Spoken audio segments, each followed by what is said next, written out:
Ladies and gentlemen, we now direct your attention to Commissioner Kuhn's box, situated at the home plate side of the Red Sox dugout, where the ceremonial first pitch will be thrown out on behalf of the President of the United States by the Secretary of the Treasury, William E. Simon.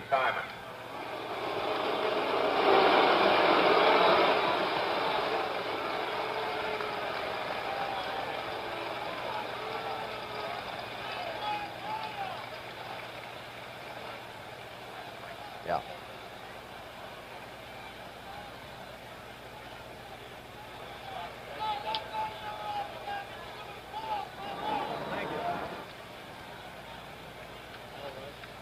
Mr. Simon being greeted by a few boos. They have the highest oil prices in America here in New England. But no matter what public office you're in, where you go, they cheer you or they boo you. Bowie Kuhn, the Commissioner of Baseball, is in charge. It's a light rain falling down. However, as we told you, the wind is coming from first base toward third or out of the right field corner. And we see light skies over there. So I think this shower is going to pass by. That's the direction of the wind. That's up and back of third base. Balls hit in the air toward the Cincinnati bullpen or toward the right field grandstand are going to be held up. Here are the Red Sox. They'll get a mighty roll.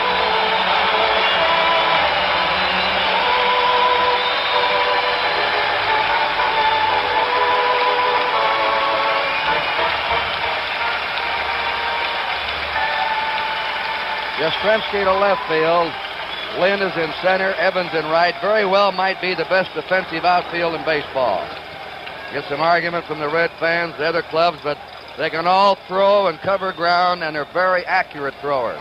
Even the Cincinnati scout reports rate them the best that they played against, potentially. In the infield, Petroselli's at third. At short is Burleson. At second is Doyle. At first is Cooper. And there he is. He says he's 35. People say going on 45. His father's here, 70 years old. His father was one of the greatest pitchers in the history of Cuba. He pitched also in the Negro American League. Did not want his son to pitch in baseball. We'll tell you that story later. Tony? All right, Kurt and Dick, let's go to the man who's going to catch him in today's ball game, and that, of course, is Carlton Fisk. He'll be calling the pitches. Let's hear what Carlton had to say about Luis Tiant. Today's ball game against the Cincinnati Reds. What might he throw them, and what will be the big thing for him? Well, Tony, I think he'll go with his basic game, which is basically aggressive game. He has 4 good pitches that he can throw for strikes at any time with a multitude of variations on each pitch. I look for him to be aggressive today and try to get ahead of the hitters. I think Dick Stockton will tell you we'll know right away about Tiant. If Louis Tiant has his control, he'll be all right. And, of course, that's where you'll see the head feints and all the body fakes that he likes to do. He's people call him an exotic type of a pitcher. If he doesn't have his control, he'll be in trouble. And, of course, he has to get his fastball in there. The umpires today, they're all working in their first World Series. Behind the plate will be Art France of the American League. Nick Calusi of the National League working at first. Larry Barnett of the American League at second. Dick Stello of the National League at third. He's a Boston, Massachusetts man, by the way. Down the left field line, covering will be George Maloney of the American League, and Satch Davidson of the National League is working the right field line. One of baseball's best players over a long stretch, Pete Rose, batting .317, a switch hitter. Great fan of the game. He knows every batting average of every player in the major league. Ball one to him. You fans know all about these players. You've studied them all year and followed them on NBC's Game of the Week, Monday Night Baseball. We're going to let you watch a lot of the action. They play Rose slightly toward left. Fouls it into the seats. A ball and a strike to Pete Rose. The on-deck batter, Little Joe Morgan. And then you get into the big boys, Johnny Bench, Perez, and Foster. That's Morgan.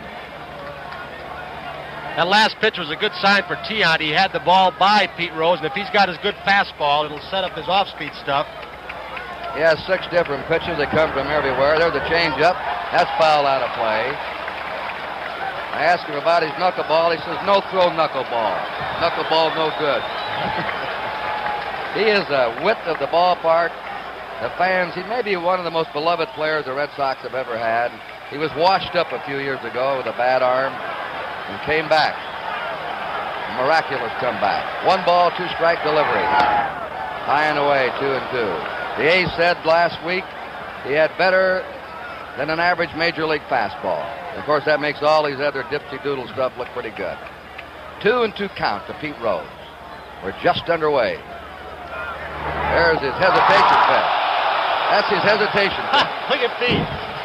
Pete says, what was that? What was that? Throw me another one. He borrowed that a page out of Satchel Paige's book. 3-2. And Rose hammers a fastball foul into the seat.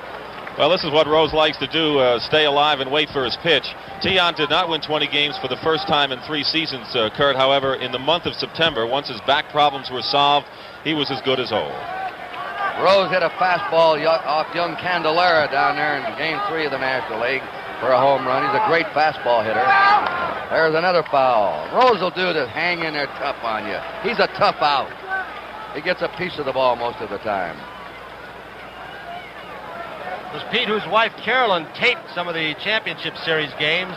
Watching Tiant, he studies this game, and a difficult thing for the Cincinnati Ball Club, I think, Kurt Dick, is to be able to pick up Tiant's pitches. He throws sidearms sometimes over the top, 3/4, and you just lose a split second. And he had another 200-hit season, 7 for him.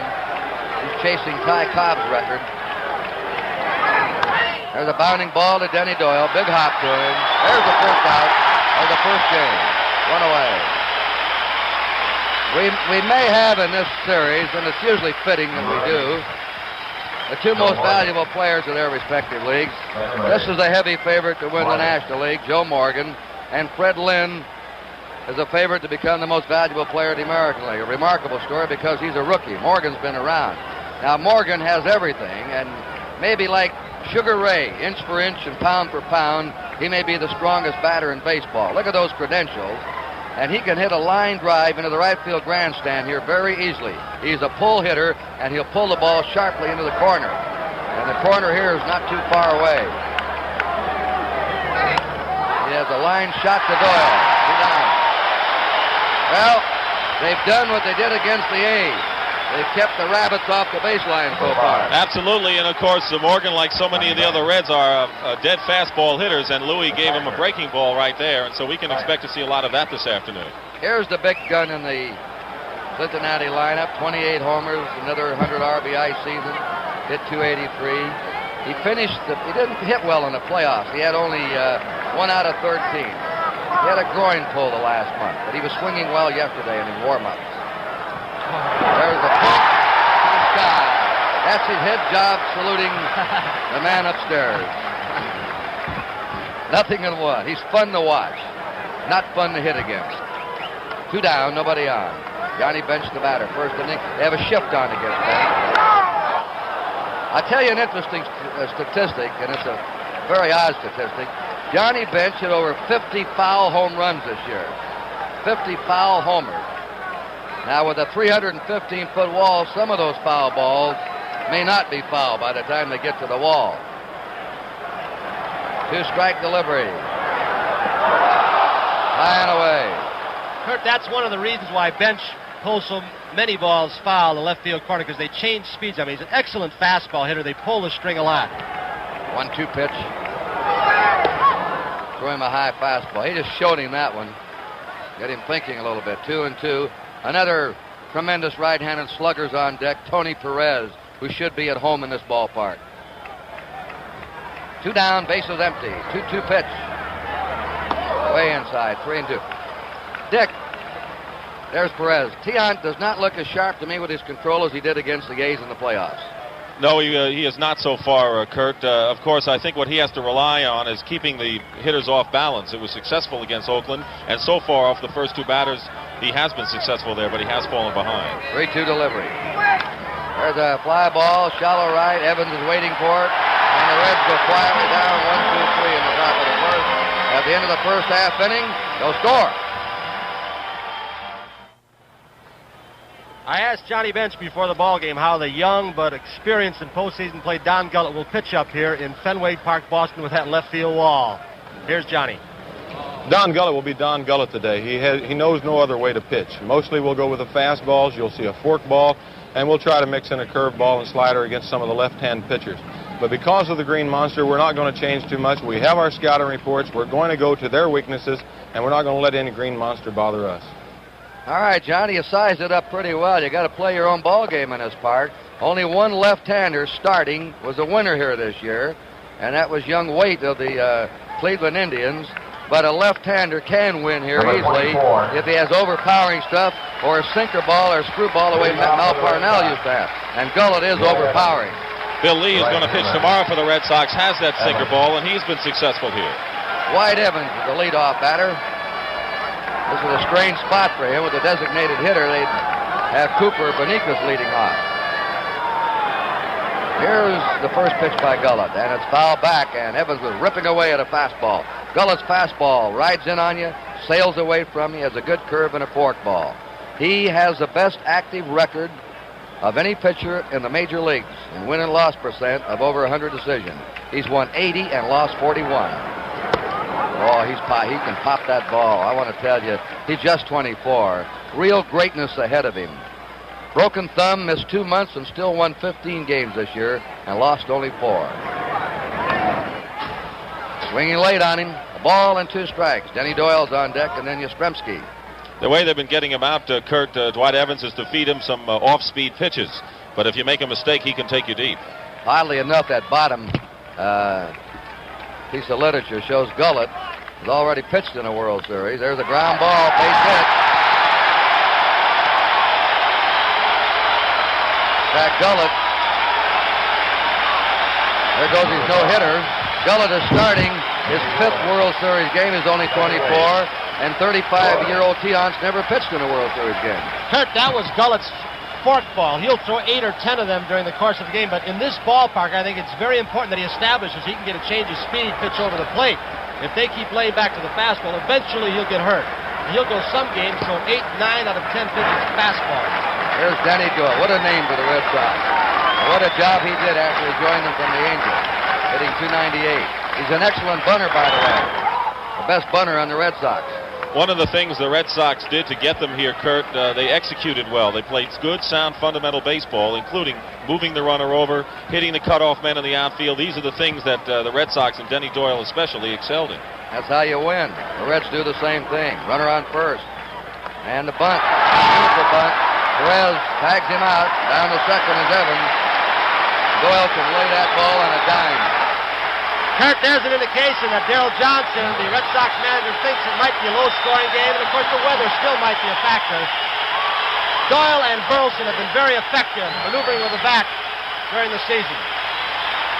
And the roar you hear in the background as you watch the rerun is a standing ovation for Carl Yastrzemski, who went back from 36 to 26, took 10 years off his life the way he played against Oakland in the American League playoffs.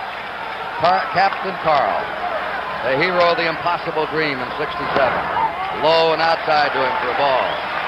Yastrzemski was booed here in the latter part of the year. Hit only .210 after the All-Star game. But then he ran amok against the A's. 5 out of 11. Had a homer. And fielded perfectly. Ball 2. He's proven that he's a money player, Kurt. When the big games come and the money games are there, Carl Yastrzemski comes through. And he said the best play he ever made was the ball in which he cut off that extra base hit by Jackson in that 3rd playoff game. He's the best left fielder I've ever seen. Played first base most of the year. That's ball 3 to him, 3-0. Outside of Kubek, of course. I forgot, you played a little left field, didn't you? A little bit in this park, not too often. It'll drive you up a wall sometimes. Well, we'll talk about that in a little bit, about George Foster playing the left field wall. 3-0 to Yastrzemski. 1 out. Evans at second. No score. He's on. Red Sox have runners on first and second. And a powerhouse right-handed batter coming up, Carlton Fisk, who hit .331. Played a little more than half the season. Had knee surgery last year and a broken arm this year. Kurt, when he came back, the Red Sox were 6 games over 500, and when he returned, they won 10 in a row, and that was their hot spot of the season. He had a great playoff, 5 out of 12 against Oakland. He's a pull hitter. He can also hit the ball hard on the ground into a double play. Evans at second, Yastrzemski at first, 1 out. No score. The game started in a light shower. The rain has stopped. It's a damp, raw day here.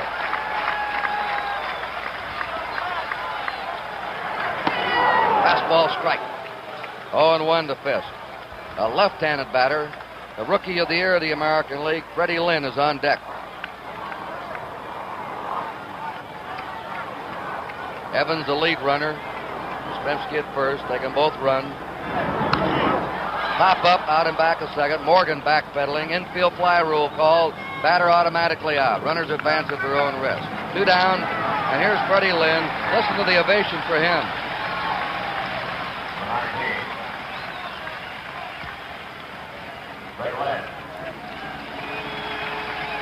You know, Don Zimmer's been around baseball 29 years. He's an old National Leaguer. And he said, I was with the great Dodger teams. I never saw anybody have a year like this kid from the opening day of the season to the last. He never hit below 330. He never hit above 350. Led the league in doubles. Just about everything. There's a bounding ball. This will be a tough play. And everybody's safe. Here comes Evans, and Evans is out at home plate. Morgan is claiming that he was obstructed with. Interfered with trying to field that ball. He was interfered with, but he's not going to argue. Pete Rose out there, too. That's the end of the first inning. No score.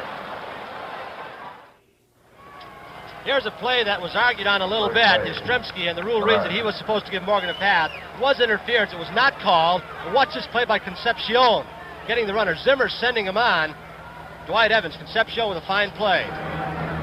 Perez going after one of Tiant's baffling slow deliveries for a strike. Perez hit 282 this year, 109 RBIs. There was talk of trading him away. They're glad they didn't. He had a great playoff, 5 out of 12 outside. Tony and Dick, Zimmer was very aggressive in the playoffs, running against Oakland. That time he may have been a little bit too aggressive. First inning against the A's, he forced a mistake by Washington. There's a drive to right fielder Dwight Evans. Ball is not carrying the right field today. Against the wind. Evans is the best defensive right fielder in the American League. Don Zimmer has been aggressive all season long as a third base coach. He feels that most of the time he'll send the man because you need a good throw. The man has to pick up the ball, and so it's paid off really for the Red Sox. Alex Grammas is the Red coach. Here's a man that quietly has sneaked up on everyone. George Foster hit 300, had 23 homers, 78 RBIs. He should like this ballpark if he gets a pitch to pull. The Reds got him from the Giants, and he's developed into quite a ball player, as has Geronimo. They made some great deals.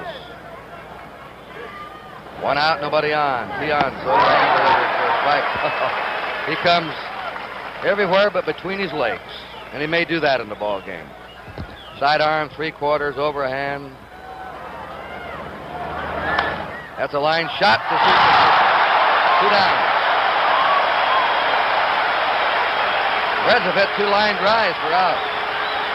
Well, you know, when Jim Rice got hurt, a lot of people thought it would hurt the Red Sox. They swept the A's, but defensively it might have helped him. Carl Yastrzemski had a great playoff in left field, and Cecil Cooper is young, agile, and quick at first base, and we saw why right there. They have about 4 or 5 young stars in this team. Will be a nucleus for the next 10 years. Cooper is one of them. Dave Concepcion hit 274 for the season. 5 homers, 49 RBIs, and had an excellent playoff series against the Pirates, 5 out of 11. Hit a home run off Candelaria in Game 3. What a game that youngster pitched, by the way. Strike by Tiant. The old man now is honing in, Sparky. Yeah, he's honing in. He's got the radar going now. Sparky was teasing him about his mustache yesterday. He's just showing himself. Just watch him. You'll see that 23 all day from the front and the back. 1 ball, 1 strike to Concepcion. 2 down, nobody on, no score. Check swing. 1 and 2. I think one of the great moments of the season when Louis Tion beat Jim Palmer 2-0 for the Red Sox at Fenway Park. As we see Tion pitching again, the fans started to yell, "Louis, Louis, Louis." It became a big chant here, and you see why. He really dazzles the folks. I think he's put together with nails and pegs. There's a changeup hit high in the air to left. Yastrzemski drifting toward the corner, has room right into the green door. And that's it, 3 up and 3 down. At the end of an inning and a half, 0-0. Rico Petrocelli, veteran Red Sox third baseman, starts off the second. First pitch to him is outside for a ball. Rico hit .239 this year. Had a homer against the A's in the playoffs. Ball 2, Gullett walked a man in the first and was behind a couple of hitters, and now he's behind Petrocelli 2-0. He got out of a jam, though, when he had Fisk popping up and Lynn tapping out. Shows you the kind of stuff he has. He can overpower. 3-0. He caught his spikes in the mound that time. Kurt, you can see right away what happens to left-handed pitchers in Fenway, or opposing pitchers, but especially left-handers. The first 2 pitches, he was shooting for the outside corner. You start missing out there, and you can get in trouble. 3-0 to Petrocelli. A right-hander, Burleson's on deck. Then a left-hander, Cooper. Walking. The second walk by Gullett. Gullett this year averaged just over 3 walks every 9 innings. Number 7. He's not wild. Rick Burleson. He's just wild enough. For that stuff he has, you don't dig in there. Rick Burleson, the indispensable man for the Red Sox. Sticks in big hits, makes timely plays for you. A real spunky, battling type of ball player. Kurt, I want to ask Dick something. Did they hit and run with him much during the season, Burleson? Not too much. The reason why Burleson has not hit the number 2 position is because he really hasn't been able to go to right field as much. 5 balls in a row delivered by Don Gullett. We have no score. The first 6 Reds up have gone down. The Red Sox had a threat in the first, and now they have Petrocelli at first base, nobody out in the last of the second. 1-0 pitch, left the butt, fastball for a strike, 1-1. Pete Rose, they may try and bunt on Pete Rose. Burleson was asking everybody about Rose. Rose is a star and supposed to be the only weak defensive player because that's not his position. He's playing there because they wanted him to. And he's done the job. All of Pepper Martin. 2-1. He's a team player. Kurt, I think a lot of the Red Sox scouts feel that Rose, who doesn't mind coming in for bunt plays on artificial turf, may mind the natural grass here. In fact, the grass may be a factor today, especially after it rained. The Reds are used to artificial turf. You lay back there, the ball will bounce over your head. There goes the runner. And it's a base hit off Rose's glove to left. Here comes Petrocelli to third. Red Sox have runners on first and third, playing hit and run. Gullett so far has missed with a fastball. He's had to come in with off-speed stuff. That last one looked like another forkball on a 2-1 count or a curveball, and they've hit it. I think, Tony and Dick, what we may see today is the Red Sox try and take an extra base on ground balls through because the Reds may not figure in charging the ball. It's a wet, heavy grass here. Don Zimmer feels that, especially when the grass is wet, the outfielder has to come in and pick it up and make the play and then throw. He's willing to take a gamble. All right, runners on first and third, nobody out. Red Sox are threatening again. Gullett in 7 batters faced has given up 3 hits and 2 walks. Given up 2 hits, 2 walks. 3 hits. They gave Lynn a hit. Fastball for a strike to Cooper. Is an excellent hitter. Hit .311 for the year. 4 out of 10 in the playoffs. He's a hitter that's getting better every month he plays. Line drive. He can hit for distance. He'll hit a lot of balls in the gap for doubles. He'll hit left-handers, too. Had a rip at that one. 2 strikes to Cecil Cooper. Cooper might be the best fastball hitter on this Red Sox club. It's tough to sneak a pitch by him, and with Gullett coming almost straight over the top, he's not going to back you out of the box if you're a left-handed hitter. Cooper will hang tough. Petrocelli at third, Burleson at first, nobody out. There's a foul ball. Gullet trying to blow the fastball by him. Lead runner Petroselli. Burleson at first. No score. Last half the second. 26 years old is Cecil Cooper. Most of the players in this team are 23, 22, 24, 25, and 6. He's high with it. I'd say that the Red Sox team is right where the A's team was about 3 years ago, just starting to develop and become stars, and maybe not quite as good now as they're going to be 2 or 3 years from now. The Reds have some young stars, too, and they've had 3 or 4 veterans that have been through it all. 1-2. Fouled again.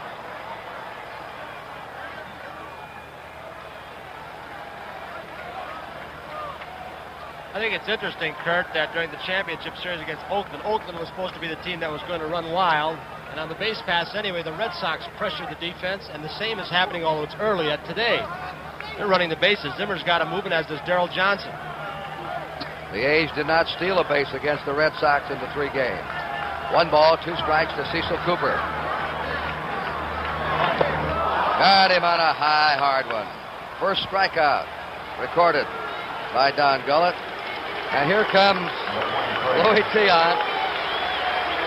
He's been up only once this year.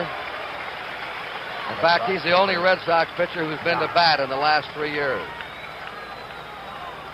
He's not bad. He's had 5 home runs in his career. He's not a bad, good, he's a good first bad ball hitter or a bad good hitter. Either one. He's a good, fast first ball hitter. He'll surprise you. If Gullet comes in with a fastball on the first pitch, Tiant will take a pretty good rip at it. We watch for anything here now. Runners on first and third, 1 out. He took a rip at it, all right. Calls it a catcher's glove when he did. I didn't like that swing. Tony. What do you Watch think? Louis. He lost that swing that he learned many years ago down in Cuba. The ball was by him. If he lofts a fly ball to the outfield, we're going to see some fun because they've got some pretty good throwing arms in the Cincinnati outfield. They're playing shallow. And they're playing very shallow. High. 1-1. You might watch for a sacrifice here. Petroselli's at third. Burleson at first. The wind is blowing in from first to third. When this wind comes in, sometimes you don't score a lot of runs at Fenway. It can be a pitcher's ballpark instead of a pitcher's nightmare. 1 ball, 1 strike. High fastball. He had his cut. Now what? There's Darrell flashing some signs to Don Zimmer.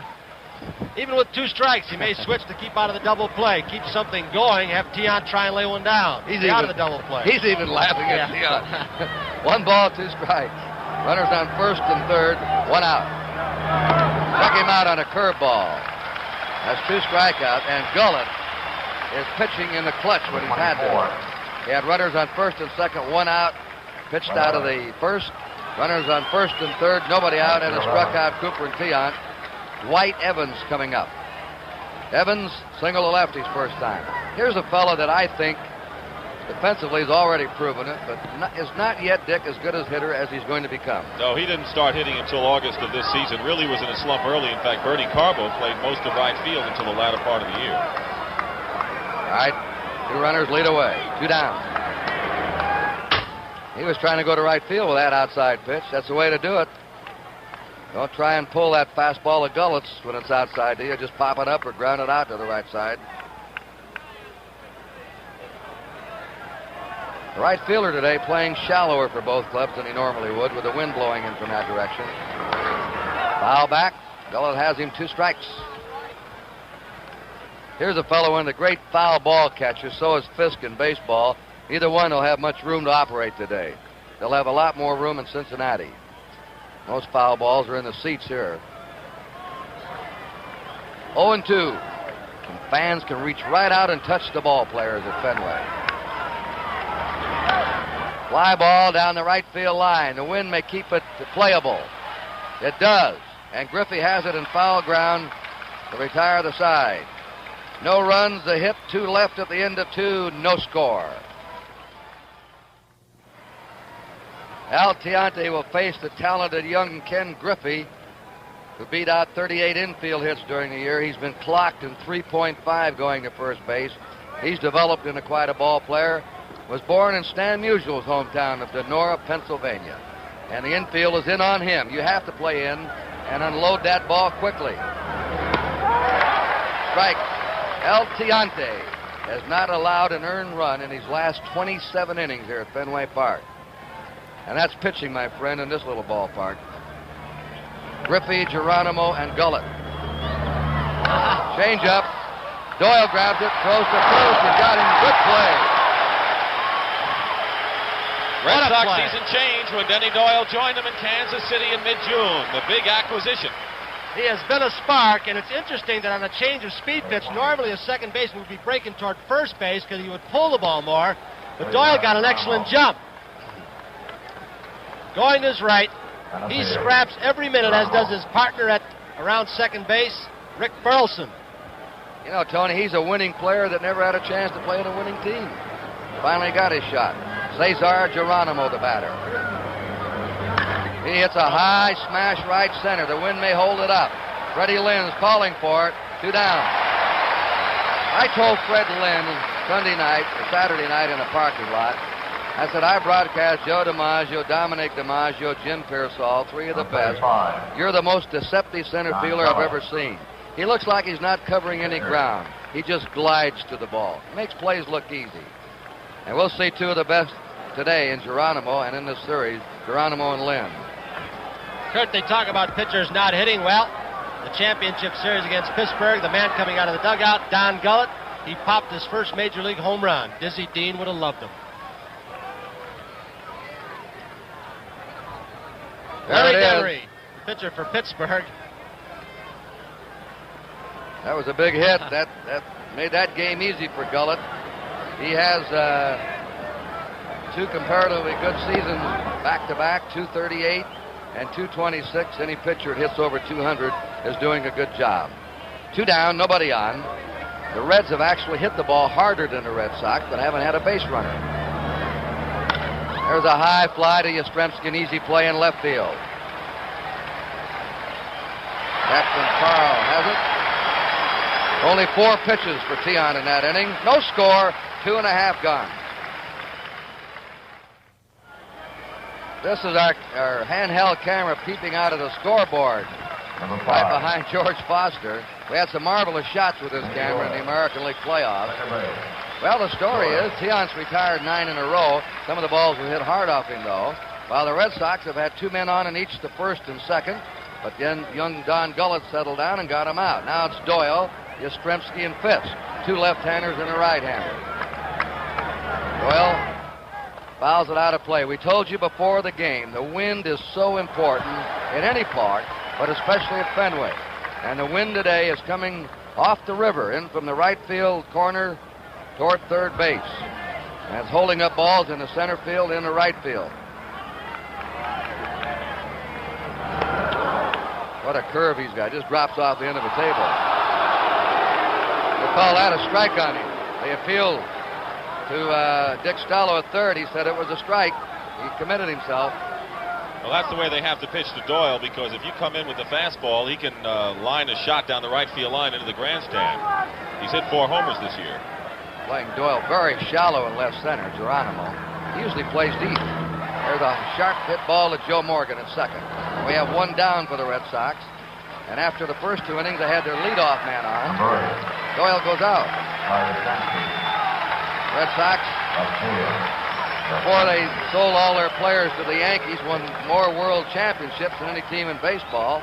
Then they unloaded fellows like Wade Hoyt, Babe Ruth, a kid named Babe Ruth. They have won 5, lost 2 in World Series competition.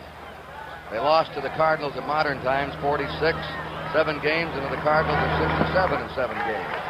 2 balls, no strikes to Yastrzemski. The rape of the Red Sox, they called it. Carl Mays, they sold him. Harry Frazee, the theatrical man, needed more money for his dramatic shows. Here's the drama right out here. 2 balls, 1 strike to Carl Yastrzemski. Don Gullett from Lynn, Kentucky, all state and everything, including backgammon. It's a hot shot to shortstop Concepcion. And we have 2 down. Carlton Fisk popped up with 2 runners on his first time. Number 27. I guess, most, Tony and Dick, most managers, experts think the 4 best pitchers in baseball right now are Palmer, Hunter, Seaver, and this youngster out in the mound. Now they're talking about pitchers with still some years left. Tian on a given day can beat anybody, as he's already proven. But Gullett is certainly one of the 4 best pitchers in the game, and he's only 24 years old. As far as the Red Sox are concerned, in a way he resembles Vida Blue. He has that kind of a fastball, but he probably has better breaking stuff than Blue. 2 down, nobody on, no score, last of the 3rd. Game 1 of the series. A slate gray day. We started in a light drizzle here. The rain has stopped, but a dampness permeating Fenway Field. A high foul over toward the Red Sox dugout and out of play. Balls hit toward the right side are being held up by the wind, too. They may drift back into playable territory. See the white-haired man down there? He's Boston's favorite, Tip O'Neill, the congressman. There with Treasurer Simon and his wife. We'll get into that celebrity row later on. Right now, we have a 3-1 count to Carlton Fisk, 2 down. Pudge Fisk. There's a high drive to left field, way up, way up. But the wind is holding it up, and it's caught by Foster, and he judged it perfectly. You couldn't play it easier than that. 3 up, 3 down at the end of 3, no score. Here's a rerun of that high blast of Fisk. If the wind was blowing out today, this would have been up on the screen for a home run. Foster gauges it perfectly. Number 14. Pete Rose. Pete Rose at the head of the red batting order leading off. He'll be followed by Joe Morgan and Johnny Bench. Rose grounded out his first time. He hits out of a deep crouch. You always wonder how a fella sees the ball. Sometimes they see it better out of a crouch, don't they, Tony? Yeah. It's better if there's a little bit of a glare, which there is not today, and I think the hitters are grateful for that. Sharp ground ball to Denny Doyle. The Reds are stinging the ball, but right at somebody. And now Tian has retired the first 10 batters. Joe Morgan lined out to second his first time. Joe Morgan. When Tian returned from his back problems late August, early September, his first start was against the Tigers. He had a no-hitter going into the 8th inning. Aurelio Rodriguez broke it up with a single. Joe didn't hit like he can in that championship series. He wound up 4th in batting in the National League this year. There's the changeup at the strike. He put his name on it, his street address, and his telephone number. Here's that little dipsy doodle. Slow curveball. Morgan, an excellent fastball hitter. Morgan lines the first hit for the Reds into center field. And he's the first base runner. Now the drama starts. Can Joe Morgan run on Carlton Fisk? Tian, does he balk? Some say he does, some say he doesn't. What to watch for? He'll wiggle his hand and ball down, the glove and the ball down. If he stops, he has to pitch out of that stop position. And he just can't flip the ball to first base. He has to make a move with his free foot or his left foot to first, or it's a balk. So you have one of the great base runners of modern times on first. He stole 67 bases this year out of 77 attempts. Oh, Lordy, that's some record. He will get a big lead early. He wants to draw throws from Tian. He wants to see all of his moves to home plate and to first base. Tian has a bundle of them, just like Bill Lee tomorrow will have. The Reds were successful in over 80% of their steals. Morgan's a great teacher to his teammates, too. He works with them. Videotape machine. Foul ball by Johnny Bench. You play differently in this park, even the opponents, though. You don't run yourself out of innings there because the high fly can win it for you or be up on the screen. But today the wind is holding balls up to the outfield. The wind is going to be very important. Bench fly to right his first time. Morgan at first. 1 strike. Tian drives him back. That's exactly what Joe wants. He wants to see every move as early as he can, and he relay the information to Concepcion, to Griffey, to Foster. He's got a big lead. No score, 4th inning. Ooh, a little closer. That's all right. Morgan likes it that way. He wants to measure him off. Right now, he's taking what they call the base stealers the one-way lead. A little bit longer than normal. He's leaning a little bit back toward first base. He wants to draw a throw.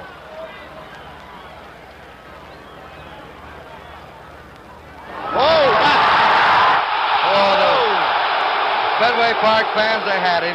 In Cincinnati, they wouldn't be saying a word. Oh, Joe might have been gone. Let's look at it again. Watch this. Watch Morgan just lean toward second base. He got the feet crossed up, which doesn't happen often with Joe. What do you think, Tony? I'll tell you, he had the hand in. Had Cooper been able to tag that hand instead of up on the elbow, I think he had his hand back. Tell you what, if the throw had been more toward the first base side, he definitely would have been out. Cooper had to move his hand over to make that tag. it's a pretty good duel right here. This is a real duel going on. A real gunfighter duel now here. Tiant and Morgan. We forgot all about Bench. He's the batter. Balk! Balk! Balk! Morgan yelled immediately when he threw. Now here's Here Darrell comes Johnson Darrell. coming out to argue with the National League umpire who called the balk. Now, one of the ways they will call a balk on Tiant is if he throws to first base and then step. The rule says you must step toward first base and then throw. And This Tiant was a controversy, Tony, before the series. The Reds claimed he balked. And they got a National League umpire who called it at first. I'll say this, Kurt and Dick. The National League umpires during the course of the year have called this balk on National League pitchers all year long. Watch Tiant. Does he throw and then step? That is the key. There is the balk. And it's splitting some pretty fine hairs, and it's difficult to see. We'll see Tiant all by himself. Watch his leg. Watch his left foot. Does he step first and then throw, or does he throw and then step? That's the key for you fans. I'll tell you, it looked like a legitimate move to me. Did me too. He's got one that's worse than that when he does balk, but that was a legitimate move, I think. Boy, he's mad. He's glaring at Nick Colosi over at first base. Of course, the National League umpire is sort of on the spot here with Tiant. Really, they were put on the spot before the series started. Here's the way this guy's pitched all his career, and you can't expect him to change. On the other hand, the umpires are used to one thing. Well, Morgan's at second on a balk, 1 out. Johnny Bench, the batter. 1 strike to him. Bench fouls it back. It's 0-2. 0-2.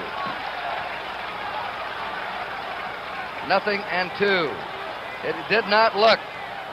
Well, I think you all judge it yourself that he took a step toward home plate.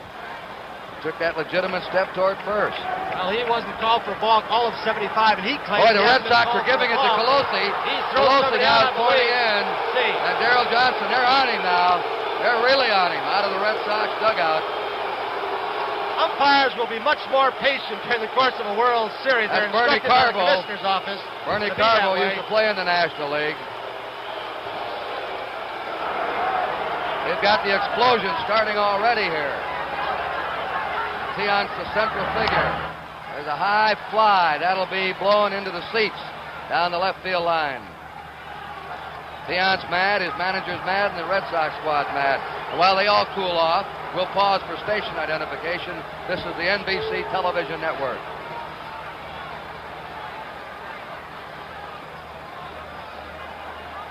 Kurt Gowdy, Dick Stockton, Tony Kubek.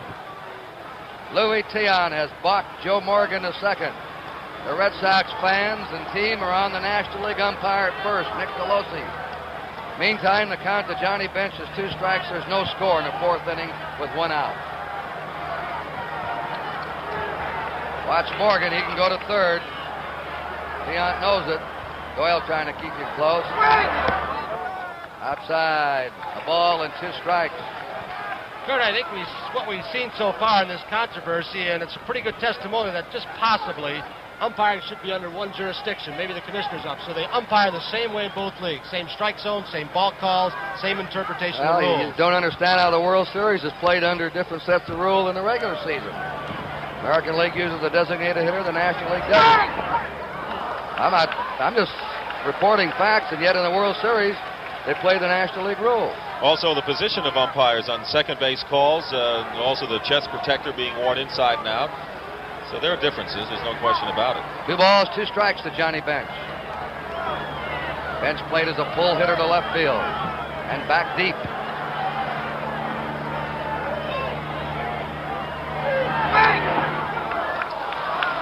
I can't imagine the Bach disturbing Tiant that much. He just has too much savvy and know-how to get upset. He's been around so much. Yesterday after practice, I said, look, how do you feel about it? And just in case the controversy comes up, he says, no, it doesn't bother me. He says, I expect it. If it happens, I'll just go along and pitch. Bothered him for a little while.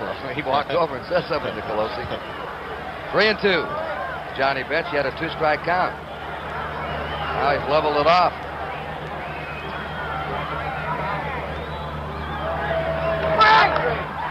Bench chopping away at a low fastball. Kurt, I'll say one thing. I don't know if you can ever call an umpire's decision courageous, but if there ever was one to call a balk on Louis Tiant at Fenway Park, I'll give him credit for that. I will too. With these kind of fans they have here in Boston, this isn't the Boston Red Sox, it's really the New England Red Sox. The whole area has adopted him and has for years. There's Darrell Johnson.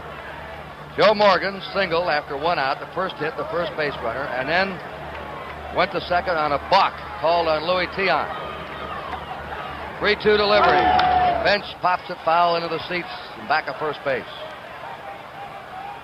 Sparky Anderson, just watching the ball game right now. 41 years old. We kid him, call him the Silver Fox. What kind of silver rinse he's using. Very attractive man.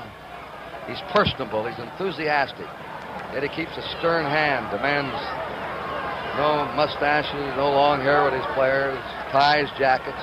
The whole Red organization, a very disciplined outfit. Doyle is going to shade Bench anyway, so now the fans give it the old balk call. You see an experienced pitcher. A lot of young pitchers might have gone right ahead to home plate with Doyle out of position. Tiant just very calmly stepped back. 3-2 pitch to Johnny Bench coming up again. Foul ball, he lost his bat. There's a play right there that we want to warn you National League fans about. And it's a play that Concepcion, I know, has been warned about.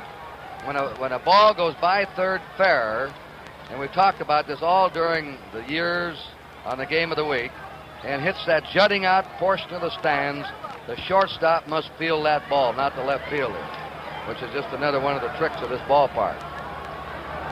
That was foul all the way, that last one. 3-2 to Johnny Bench. Morgan at second, 1 out. No score, 4th inning.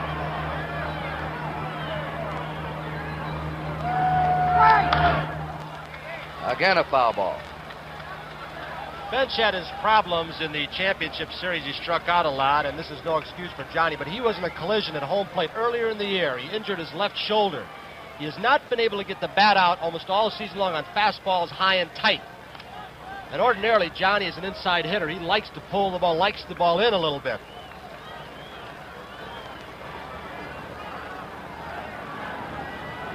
One out. Morgan at second. 3-2 count to Johnny Bench. Tony Perez on deck. The Reds hitting in the 4th. 108 wins this year. The sweep of the playoffs. One of the great teams of modern times. They have an 8-game winning streak coming into the opening game of the World Series. And he fouls it again. Boy, he's making Tiant work. After Tiant threw only 4 pitches to get him out in the 3rd, Perez, classy veteran, real gentleman, also a Cuban, as is Tiant. They must have about 50 major leaguers stocked up over there right now. They can really play ball, and they love it. 3-2.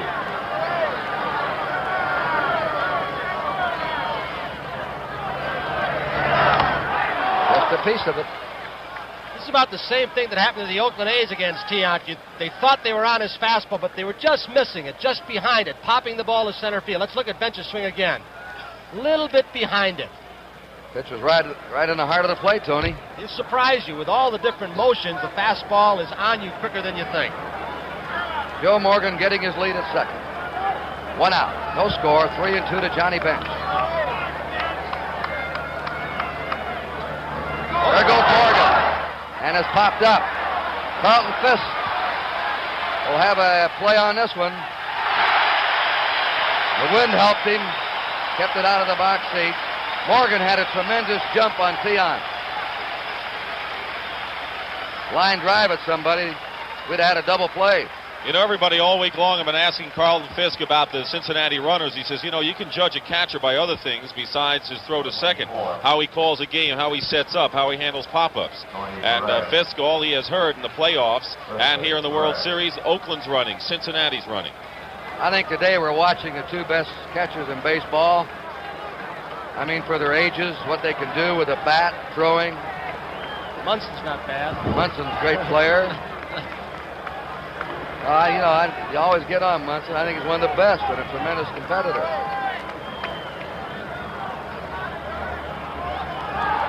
I think another thing that Fisk does well, Dick, and you've talked about a lot in your local telecast, he blocks pitches well, which is important against a team like Cincinnati to keep him that one base. Perez flat out his first time. No score in the fourth. Changeup is high to Perez, that big floater. George Foster on deck. Took 13 pitches to get Johnny Bench out. As Foster now is watching Tiant. Trying to study all those wiggles and waggles. It's interesting, too, Kurt, that the first inning, Tiant threw a lot of pitches. He had an easy inning. He's throwing a lot of pitches this inning. See if he stiffens up with that back in this cool weather.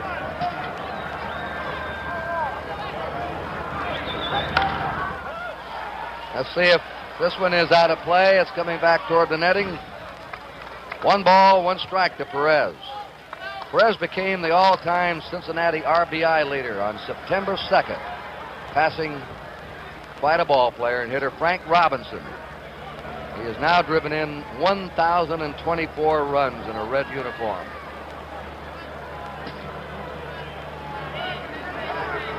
One ball, 1 strike. Morgan at second, 2 outs. The Reds nothing, the Red Sox nothing.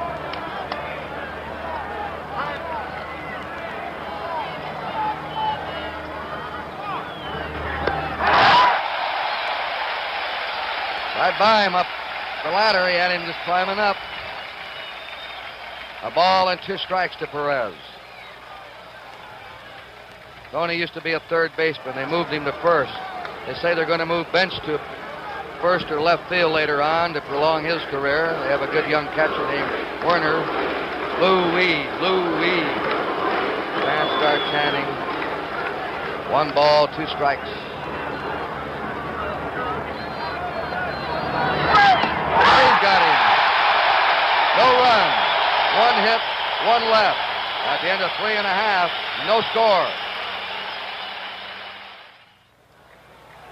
Well, we've had no score, but we've had plenty of excitement. Johnny Bench just threw the ball into center field. Don Gullett will face Fred Lynn, Rico Petrocelli, Rick Burleson. Frank Robinson, we were talking about him. He's been rehired as the Cleveland manager. Fred Lynn. And they say he did a fine job with the Indians. Lynn had an infield hit his first time up. Questionable one. High and outside, bluffed a bunt, ball 1. Out of the University of Southern California. He was not drafted until the 2nd round his senior year. They let him go by all those ball clubs the first time.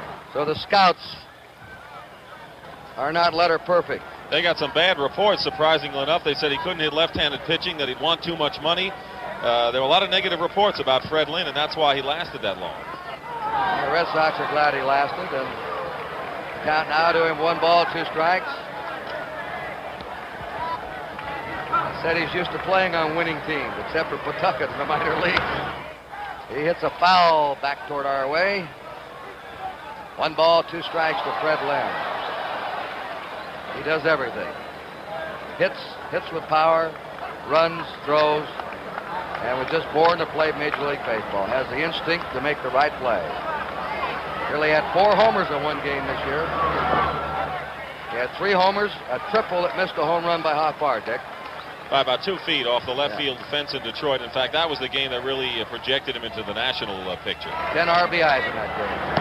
16 total bases, 3 home runs. Imagine a rookie hitting 4 homers in a game. He had 3 and just missed the 4th one by a couple of feet. Nobody on, nobody out. 3-2 to Fred Lynn. Don Gullett. Lynn pops it up. Concepcion waiting for it. One down. Kurt, with the kind of fastball that Gullett has, he likes to pitch that fastball high in the strike zone. He's at a little bit of an advantage today because there's an American League umpire behind home plate. He'll get some of those high pitches, which can be important to him, especially in this park. Rico Petrocelli walked his first time up. I don't know. You hear that about give you the low strike of the National, high strike of the American. There's a drive in the deep center. Geronimo drawing the beat on it. 2 down. Again, the wind held the ball up. 2 up, 2 down. Rick Burleson coming up. I remember when all those great sluggers came into Boston in the 60s for the All-Star game. They went into extra innings and played a 1-1 tie. Nobody could hit the fence. The wind was coming in. Burleson, single to left his first time. Some people think this is a better park for a left-handed hitter. I think it's a left-handed hitting ballpark. Always have. I saw William, Yastrzemski, Goodman, and Runnels win batting championships here. They're all left-handed. Used to see Wirtz, Doby, Kubek, Mantle when he switch hit. Thanks, pal.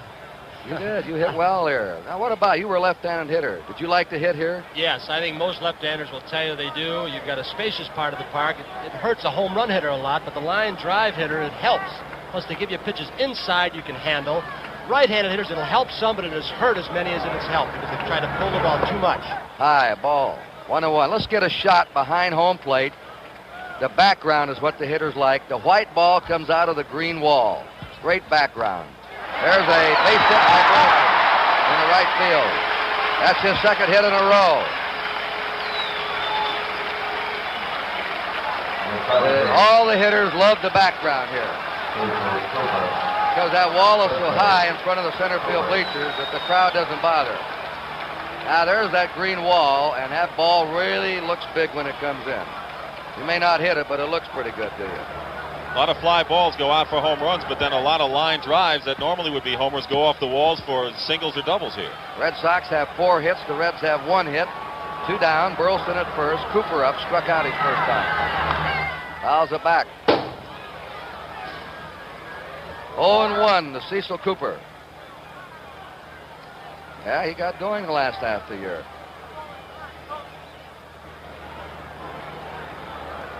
They're playing him to the opposite field. They have a book on each team. There goes the runner. Bench's throw right on the button. Don't run on him. Burleson's an easy out. Johnny Bench to Concepcion. No runs, 1 hit, nobody left at the end of 4. It's 0-0. Preceding announcement was furnished to the public service by Major League Baseball. Watch out calmly. Johnny Bench gets rid of the ball at second base, knowing he has Burleson all the way. Gullett does not have a good move to first base, but he's very quick going home, and he's tough to steal on. And the Red Sox keep running. They're trying to pressure the defense, which is so good of the Cincinnati Reds. Johnny Bench is a one-handed catcher. Rod Hundley started it in modern times. That is, he catches the ball one-handed with a mitt, so he won't damage his throwing hand. And he gets that ball out of that mitt very quickly. Foster lined to first base his first time. This is the 5th inning. No runs, 4 hits for the Red Sox. No runs, 1 hit for the Reds. There's a drive to left. Yastrzemski will have to cut it off. He does, and he holds him to a single. That's his kind of play out there. It's very important in this park to not let that ball get into the corner and get a double. Now you got a double play set up. Kurt and Dick, aside from playing that wall so well, Yastrzemski can play a very shallow left field, and he'll catch a lot of line drives. He'll throw him in out second base or trying to score from second. He may have slowed down a step as far as speed, but his quickness is still there. Foster's hit the ball hard twice now. Line drive out and a single. Concepcion has flied to left his first time. They're playing him to pull a step or 2 to left. Petrocelli in tight at third. Change up. Well, that's an overhand slow ball. There's Rico in. Concepcion's a good bunter. He does everything well. Concepcion hit .340 in the month of September, and he's hit safely in his last 12 games of the season. Foster at first. He stole only 2 bases this year. He didn't run much. Sidearm curve. That's his slow curve. No balls, 2 strikes. Kurt, I wish we could have gotten in the Cincinnati dugout to listen to how Joe Morgan, I'm sure, passed the information along on the Tiant moves to some of the other base runners and base stealers for Cincinnati. Would have been interesting. He works continually with Griffey and Concepcion, the other young players, with speed. Sort of a base stealing coach of the player. 1 ball, 2 strikes. The Red Sox had Gullett in trouble the first 2 innings. He's settled down since. The first 10 men went out for the Reds, and Morgan singled. Was Bach the second. He's been their lone base runner until this inning, when Foster led off the inning with a single. 1 ball, 2 strikes to Concepcion. Ken Griffey's on deck. He'll be a left-handed batter. You notice those on deck men, how intently they're studying Tiant. Trying to figure out all those jerks, head movements, body movements. Nobody has yet. I don't think Tiant even knows what he's going to do when he starts getting up at the top of his motion. I think he decides what he's going to pitch when he comes down, right before he throws the ball. And I think that makes it easier for him, because otherwise I think he wouldn't be able to do all those things if he knows he's going to come in with a certain kind of a pitch. 2-2 to Concepcion. Foster at first, nobody out. 5th inning.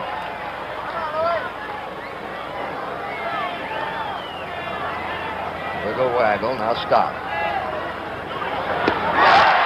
That is a second strikeout for Tiant. He will throw you so many pitches. You can bat against Louis Tiant as we watch him again 3 times in a game and never see the same pitch and same delivery twice. This appeared to be a harder, well, it's something sinking. Came a little bit more from the side. He's a 35-year-old marvel, he says. He doesn't say he's a marvel, he says he's 35. I'd like to bet on that, Dick. Nobody knows where his birth certificate is, Kurt. Well, they couldn't find Satchel Page's. They haven't found this man's yet. Griffey trying to punch that outside pitch to left field. Strike 1 to Ken Griffey, who grounded out his first time. This is a tough part of the Cincinnati lineup. I don't know who else can send up. Well, there might be a couple of other teams send Griffey and Geronimo up, and Concepcion, the latter part of their lineup, with the speed and power they have. You just said something very important. Number 7 and 8 hitters, it's important to keep them off the bases, and they're good ones, because then you have the top of the order coming up, Rose and Morgan after the pitcher. That's right, down to number 8. What a lineup. Not many teams have it. 0-2, that was just a fastball that time. Well, once a game I come up with a gem, maybe. That's the first, your first gem of the season. I was talking about Louis Tiant's father. When he pitched to the Negro American League, he said he had a tough time here in America. He didn't want his son to go through the prejudice that he had gone through. He tried to discourage him. There's a high fly ball. Let's see.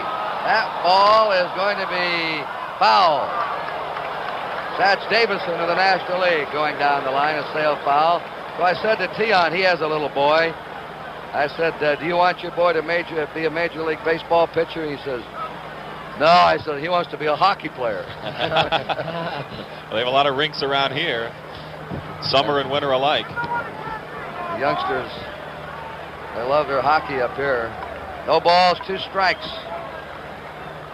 To Ken Griffey, 1 out. That's Foster at first. We have no score in this game in the top of the 5th inning. Ken Griffey batting number 7. Geronimo, a left-hander's on deck.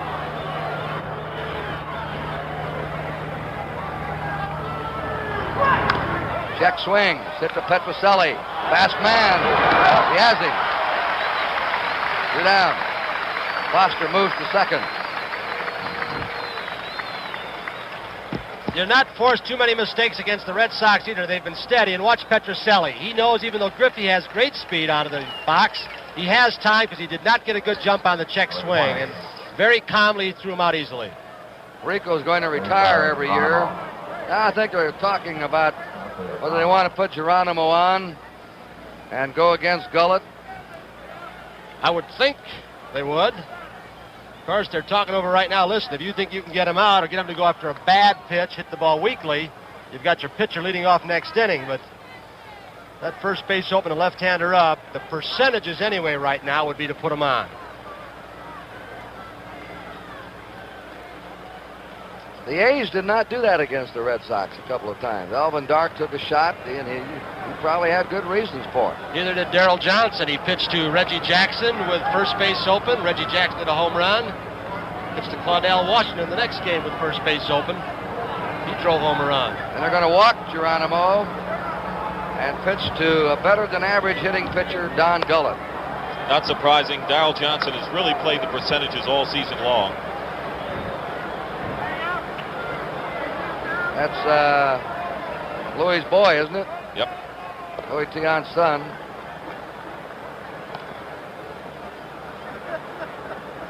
Is he a Luis also, Dick?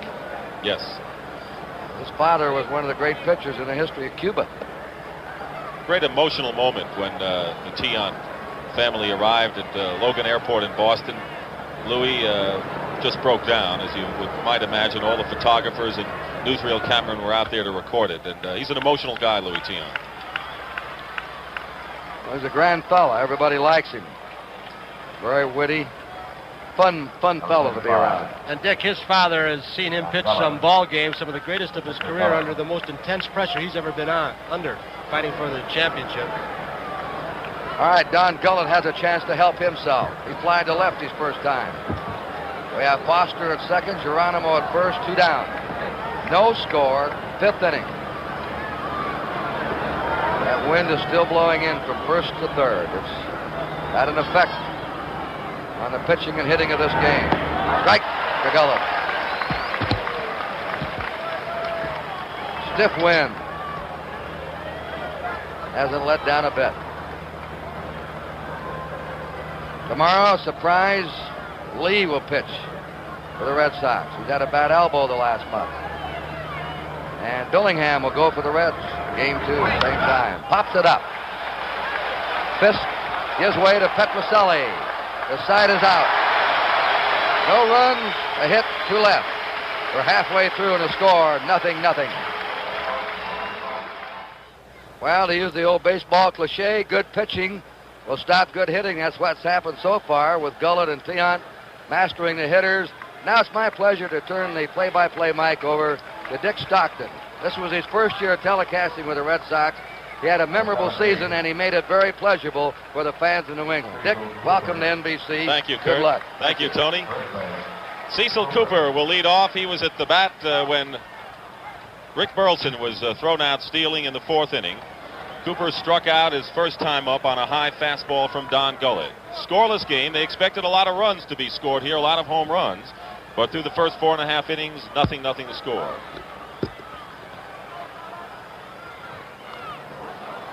Fouls off a slow curve.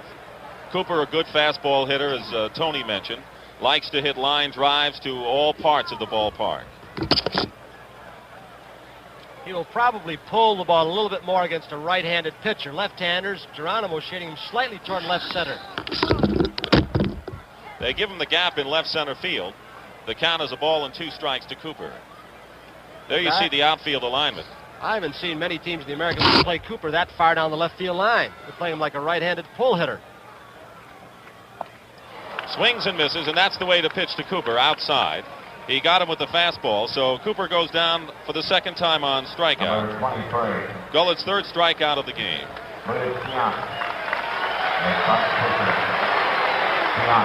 A hand for Louis Tion, who has pitched out of a couple of jams the last 2 innings, and there is the Tion family.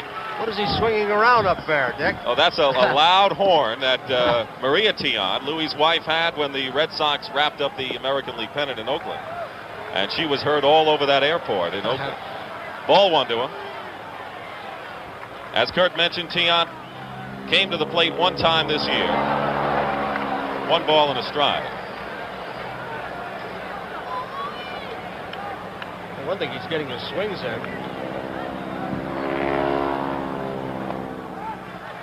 2-1. All of the Red Sox pitchers look forward to taking batting practice for this World Series. You know how pitchers are when it comes to hitting.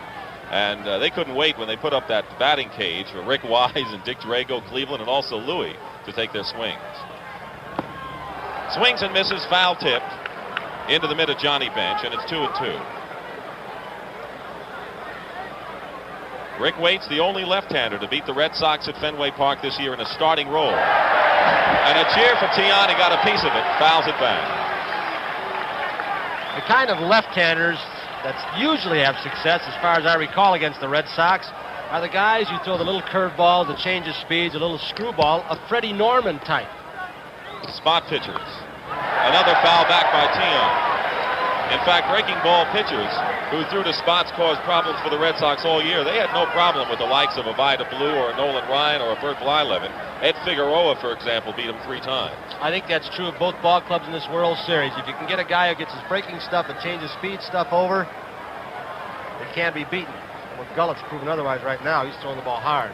The 2-2 pitch gets away from Bench in a full count. So Gullett has to work a little bit harder with Tiant than he probably expected, and the count is full. Last of the 5th inning, no score. The Reds have 2 hits. The Red Sox have 4. Well-played game defensively, and that's something we also anticipated. And Tiant walks. Well, Gullett walks Louis Tiant with 1 out in the 5th inning, to the delight of the fans here at Fenway. There's nothing Tiant can do that is wrong to the Boston fans. That's the first time in how many years that Tiant has been on base. I wonder if Johnny Pesky, the first base coach, said that way is second base. There's interesting. You know what they're talking about? Right. The ball called on Louis. Nick Colosi talking to him. Look at that. Louis talking about his shoulder. Did he step? Did he jump? Well, Colosi wanted to make an explanation there, and Louis had a chance to get his side in. Here's Dwight Evans. Single to start the 1st inning for the Red Sox, and then fouled out to the right fielder, Ken Griffey. Pesky just went over to Tiant and said, Louis, this is first base, remember? That is second. Yeah. Fastball is high. You got to give Evans off-speed pitches, and if you make a mistake, he'll take you deep.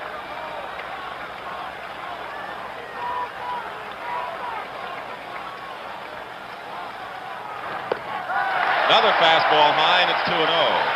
Gullett keeps looking down in front of the mound. You wonder if he's having trouble with the mound. Now Larry Shepard, the pitching coach, is coming out. Sometimes the pitchers, in this case Gullett and Tiant, have different lengths of strides.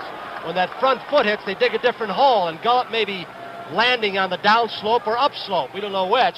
Maybe causing him some control problems as the hole gets deeper. Also, let's remember, Tony, that we had a light rain at the start of the game. Might be a little slippery for him as he puts leverage coming down.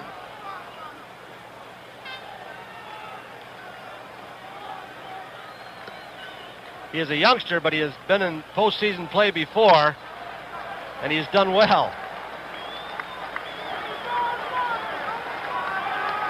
There's a look at Don Gullett's feet, and of course some mounds are different than others. I know the Red Sox pitchers had problems in Milwaukee this year. The mound was a little lower. We have activity in the Cincinnati bullpen. Evans takes ball 3. So Sparky Anderson has someone up in the Reds bullpen. It's Pat Darcy, a rookie right-hander who had a very successful first year for the Reds. They don't waste any time going to that bullpen either. They've got a great bullpen. There's a strike. Evans was taking all the way. Unusual man to have up. You usually think of the Eastwicks, the McEnanys, the Bourbones, or Clay Carroll, and he's got a man who hasn't been a key man in his bullpen. Now more action.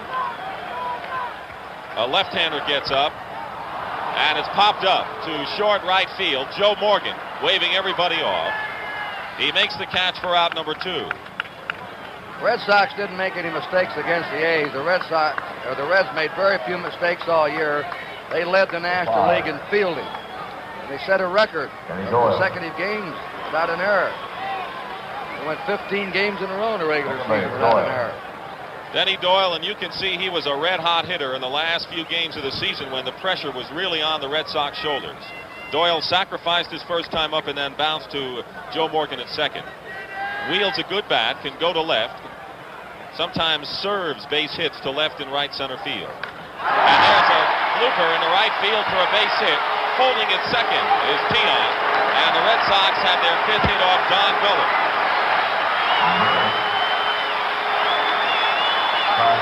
That's what we mean by Denny Doyle's ability to serve a ball out to short, left, or right center, and the hand for Carl Yastrzemski.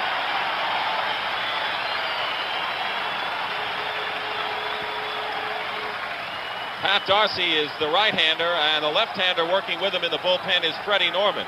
He was upset that he was bypassed in game number 2, but Sparky Anderson says Norman will be my middle inning left-handed reliever to face the likes of Yastrzemski and Lynn.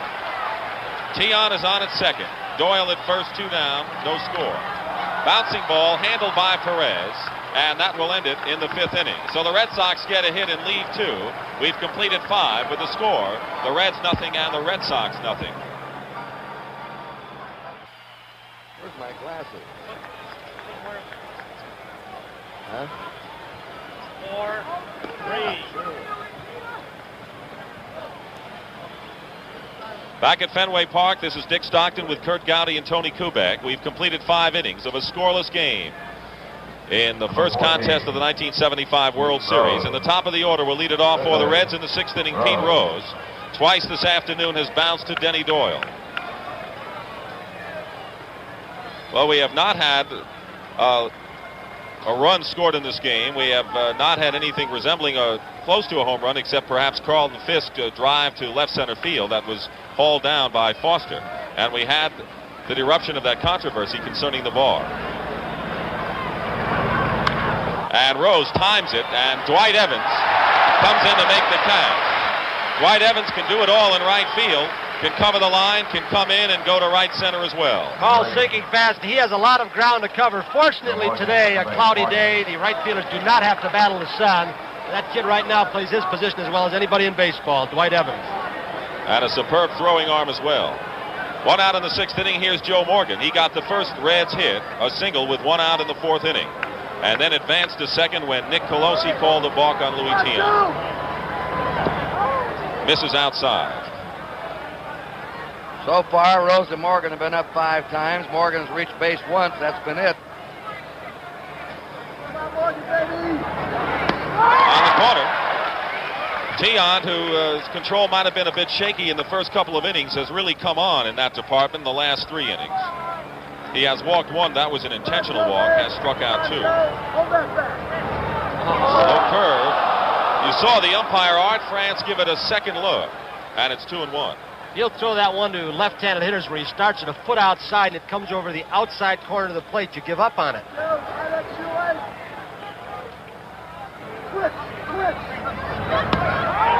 Misses with the fastball, and Morgan was ready to argue with France. 3-1 the count.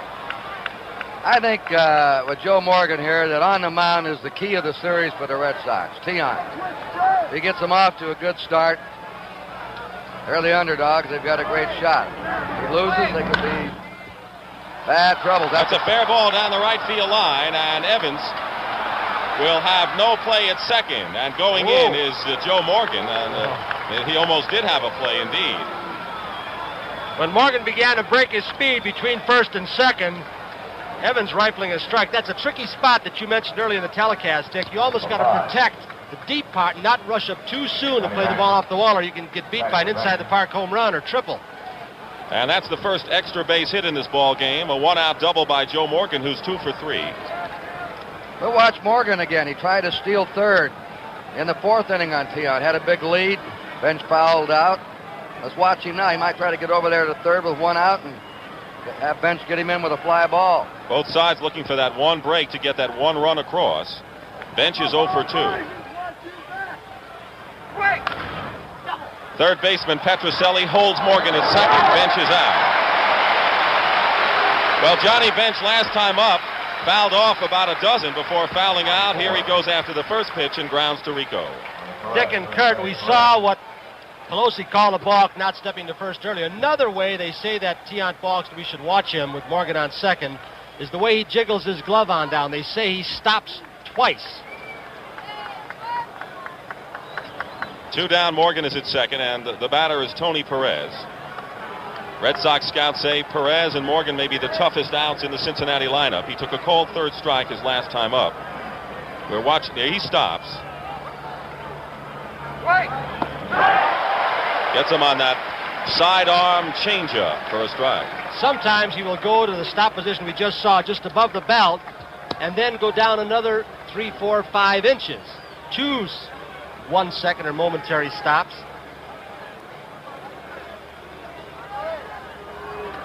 Evans plays Perez in right center. 2 out, Morgan at second.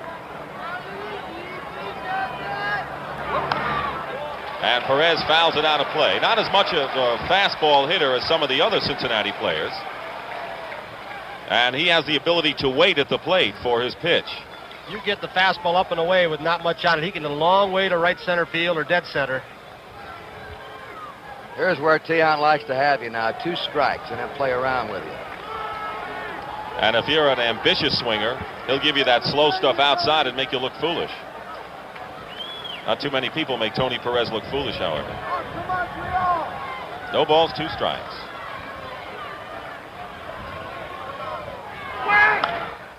And this is fouled out of play to the right side. Count remains 0-2. Came in there with a pretty good pitch. That was dangerous. He's throwing hard. He's one of these guys who can confound scouting reports. Against the A's, the first ball game a week ago, he started the ball game off with good hard fastballs. Middle innings, he went to off-speed stuff, then came back with a fastball. This ball game against the Reds, he started off with slow stuff. Middle innings, he's going to fastballs, just the opposite. I think, as we mentioned earlier, if Louis doesn't have it, you know it early, and if he does have it, he gets stronger and really smells it as the game goes on. 2 strikes, the count to Tony Perez. Morgan is at second with 2 out. And he pulls him on that slow outside curve, and Perez goes down for the second time. 3rd strikeout for Louis Tiant. We go to the bottom of the 6th, no score. Huge day in sports for it on NBC tomorrow, 12:30. You'll see the baseball world of Joe Garagiola preceding the Game 2 of the World Series in Fenway. Followed at 4 o'clock by the Oakland Raiders, the Kansas City Chiefs. I've seen those 2 clubs over the years. That's one of the bitterest rivalry in football. I don't care what the seasonal records are. It doesn't mean a thing. Oakland's won 15 times. Kansas City 13 times. There have been 2 ties. The Raiders are favored tomorrow, but look out. NBC Sports. Number 1, live action the year round. And a snow score, last of the 6th inning. And here we are back to Dick Stockton. All right, Kurt. Carlton Fisk, the cleanup hitter for the Red Sox, popped to second and fly to left. The wind prevented his last shot to left from going into the net. It was caught by Foster. And that's the only chance that George Foster has had in left field. No score. Bottom of the 6th inning. Don Gullett, 1 hopper to Concepcion. Fisk is retired, 1 out. Gullis made big pitches today. He starts getting himself in trouble, and he comes right back. He's had the tough hitters, got him out. Marvelous young left-hander. Only 1 starting left-hander, one here in this park this year against the Red Sox. He had the chance today. And Rick Waits was not a fastball pitcher, more of a slider pitcher against the left-handed batters. Ball 1 the count to Lynn. He's 1 for 2. Had an infield hit in the 1st inning on the play in which Evans was thrown out, Concepcion to bench. Takes a fastball 2-0. Gullett does not have an ordinary fastball as you're seeing today. He has a sensational fastball, and he's usually right with it. It darts all over the strike zone, and he can spot it when he gets ahead. You see the background. Lynn bounces a single up the middle. His 2nd hit of the day and the 6th hit off Don Gullett. That's what we meant about the background. You see that white ball coming off that center field wall. The batter gets a good look at the ball. Only 1 inning the Red Sox did not have a base runner. That was the 3rd. Here's Rico Petrocelli. Walked and fly to center. Dick, how about those scouts that said Lynn Vail out against left-handers? They were wrong. That's another one of the advantages of being a left-hander in Fenway. You don't see too many left-handed pitchers. You're seeing right-handers. And there's a hit to right field. Lynn will go to 3rd, and here is Griffey in the corner. He makes the play. Going to 2nd with a double is Petrocelli. The Red Sox have runners at 2nd and 3rd and 1 out. Rico went with the pitch to the right field corner. And he got some big hits for you late in the season, Dick, and he went that way quite a bit more. He used to be strictly an uppercutter, pull hitter, going for that left field wall. He's changed. Had a Fenway swing, but he's altered it somewhat. And here is Petrocelli, and what a job he has done in September after coming back from inner ear problems. That is what you might consider a perfect pitch. Low and on the outside corner. Rico could hit it no other way. See if they walk him to get to the left-hander of the pitcher. That would be the percentages. Now they have to bring the infield in. And they're going to put Burleson on and pitch to Cooper, who has struck out twice today. Cooper is a battler. Before the game in the batting cage, people were talking about who the likely hero could be as you look at the Cincinnati bullpen. Clay Carroll, a right-hander. And Cooper says, pointed to first base, he says, number 17, watch him. So even though he hasn't been in postseason play and has not had that much action, he is a confident, assured fellow today. Dick, I think an interesting comment was made by your broadcast partner during the year, the Hawk, Ken Harrelson, when he said he hasn't seen anybody who could throw fastballs consistently by the Red Sox. He said the first time or 2 times around, all right, but they eventually catch up to you, and you better start going off-speed stuff. The bases are loaded. Lynn is at third, Petrocelli at second, and Burleson at first, 1 out.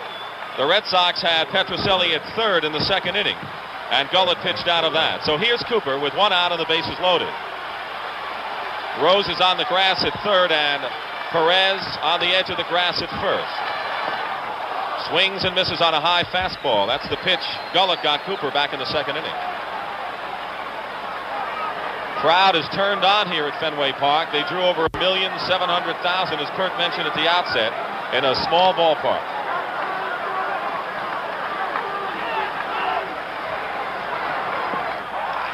Takes low. Fred Lynn at third. They had a ratio of sellouts that was incredible, wasn't it, the last part of the year? They had crowds of 32,000 or more for about 7 or 8 games, I think. They got pennant fever early here. And there's a fly ball to center field. Getting a late start is Geronimo. He makes the catch.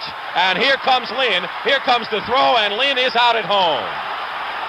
Well, he challenged one of the great throwing arms in baseball, Cesar Geronimo. Here's Geronimo from our center field camera. He has a great throwing arm, but figuring with Tiant coming next, the pitcher, Zimmer sends him. They've played this aggressively all year long. Ball hit the side of the mound, unfortunately bounced back to Bench. Johnny Bench makes a good play because this is like a shortstop playing a two-hopper. He might have the best throwing arm in baseball. He did not get much on that ball, though, oddly enough. A two-hopper. Right. So 2 Red Sox players have been thrown out at the plate, and we go to the 7th of a scoreless game. Remember, the World Series games from Cincinnati will be night games Tuesday, Wednesday, and Thursday, starting at 8 o'clock with a baseball world of Joe Garagiola. When the series moves to Cincinnati for Game 3 Tuesday night, the old man and the kid, 2 master pitchers going against each other, spinning shutout innings, the 7th inning, and Dick Stockton. George Foster has hit the ball hard twice, takes a breaking ball for a strike. Lined out to Cecil Cooper, who had a leap to make the catch, and then he lashed a single to left field. 1 for 2 is Foster, leading off in the 7th inning. The Reds have 3 hits off Louis Tiant. Another curveball is outside. I think he's hit the ball harder than anybody today, Foster. Once to the right side and the other time to left field, and Yastrzemski came over to cut the ball off. We'll watch where Carlton Fisk sets up. Sets up toward the middle of the plate. 1 and 2.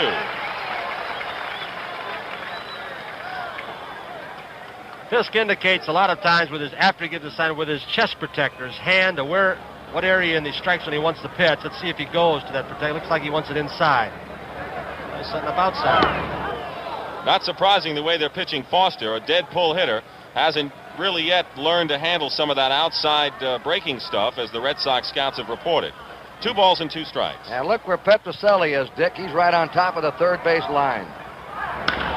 And a chopper to shortstop and under the glove of Rick Burleson into left field. So Foster is on base for the 2nd time this afternoon, a base hit. Good point just made by Kurt Dick Stockton. 7th inning, protecting the line. He'd been a little off, as he ordinarily would have been playing early in the ballgame. He might have had a chance, as there was a little bit of a chopper. Burleson has some good range, but I don't know if they would have gotten him anyway, even if he would have made the play. 4 hits now off Tian. A conference at the mound as Concepcion comes up. He struck out on a sidearm slow curve last time up. He's 0 for 2. You've got to believe the way these two pitchers are pitching that we're going to see Concepcion up there trying to bunt. Rico's looking forward. Cooper will have the charge, and of course the place to go might be toward Cooper at first. He has to hold that runner close on first base. Let's see what Sparky does.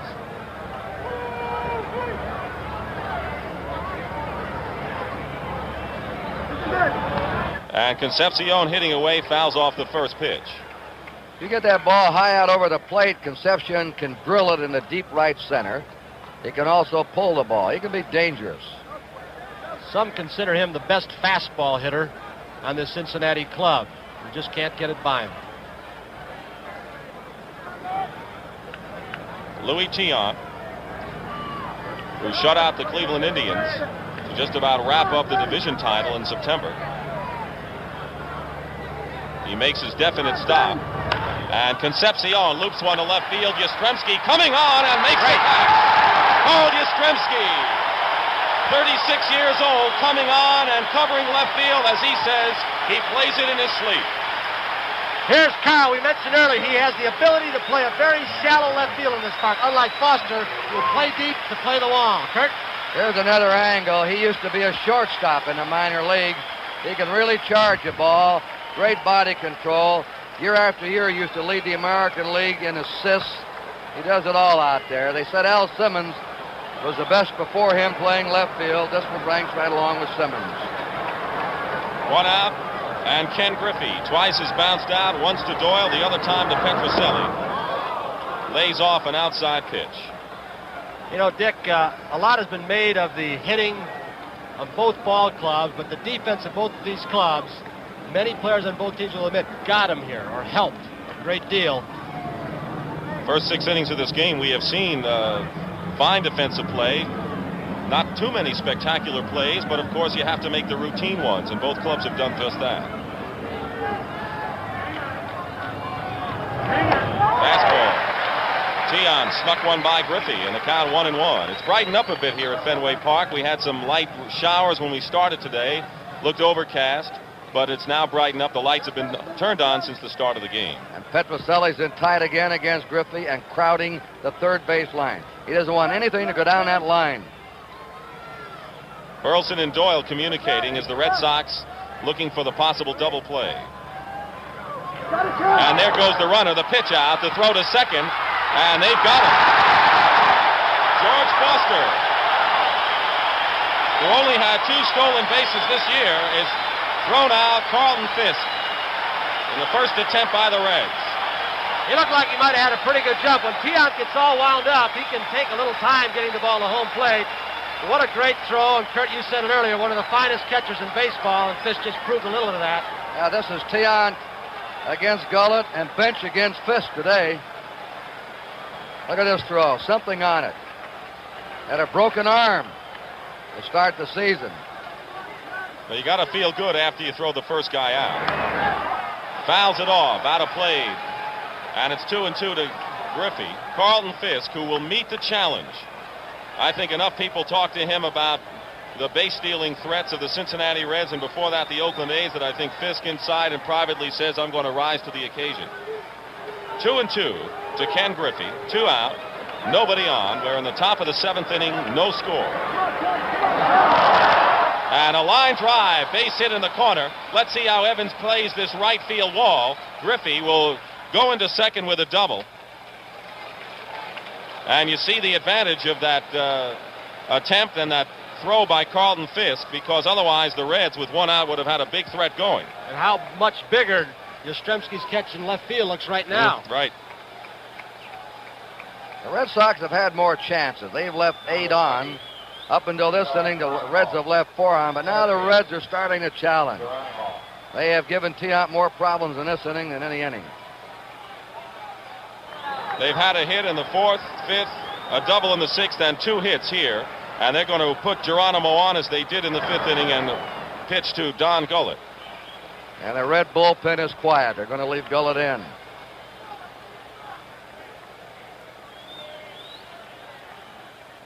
these are the kind of decisions that the fans here at Fenway Park have not seen this year because of the DH. That's what the National League argues, that this is a strategy of baseball that's taken away with a designated hitter. The American League argues that it keeps hitters like Billy Williams in the game. There's Gullett. He'll come up to bat now. Maybe during the season they might have done something different, but he wants him in here. He's had a shutout going at Fenway, and he's his best pitcher, so Sparky goes with him. Sparky Anderson looking for his first world championship. 35. Runners at first and second, 2 down, and the pitcher Don Gullett. Last time up, after Geronimo was passed intentionally, he fouled out to Petroselli. 0 for 2 is Gullett. But a fine all-round athlete. At 9 runs batted in this season.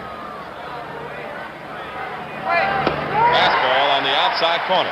We pause briefly for station identification. This is the NBC television network.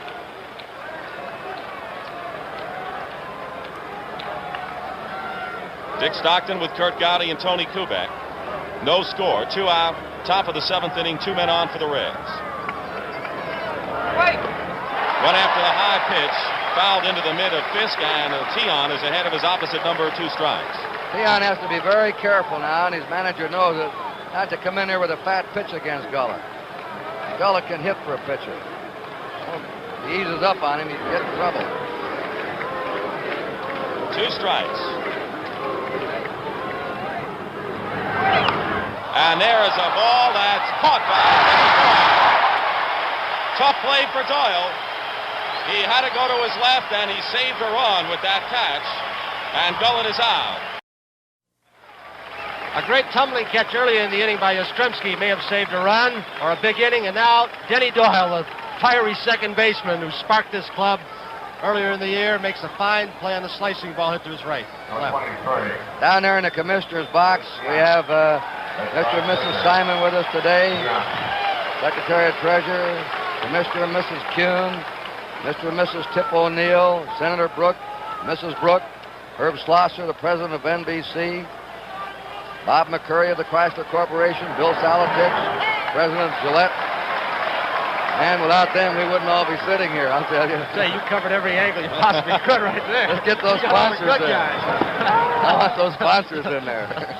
1 ball and 1 strike to count to Louis Tion, who walked his last time up, struck out back in the 2nd inning. Big cut, fouls it back on the screen. It's interesting, though. McCurry was an All-American player and captain at Michigan State in football. And Bill Salatich used to be a minor league pitcher. Now they rise in the corporate ranks. And a base hit for Tion. Standing ovation for Louis. Gullett got him a slow curve, and Louis gets a base hit. They love him here, don't they? And here goes the chant. They want him to steal, too, and he might. Nah, he won't, I don't think. Here it is, a slow curve that Tion pulled to the left side and through the hole for a base hit. That is the 8th hit off Don Gullett. And the leadoff man is on here in the last of the 7th inning of a scoreless game, and the top of the order, Dwight Evans. Not everyone watching this game around Boston paid their way in, as you can see, and that's got to be a very precarious perch for the fans in center field. Dick, that was Louis Tion's first hit since 1972. And I'm sure he remembers it. There's the bunt by Evans, the sacrifice, and the throw to second is in the dirt in the center field. Tion will hold at second. Oh! Gullett took a gamble, tried to get the lead man, and it backfired. Oh, he stuffed him. And the Red Sox have runners at first and second, nobody out. Gullett is an excellent fielder. He got off the mound very well, and then he looked like he took too much time. Right here, he says, I've got him dead.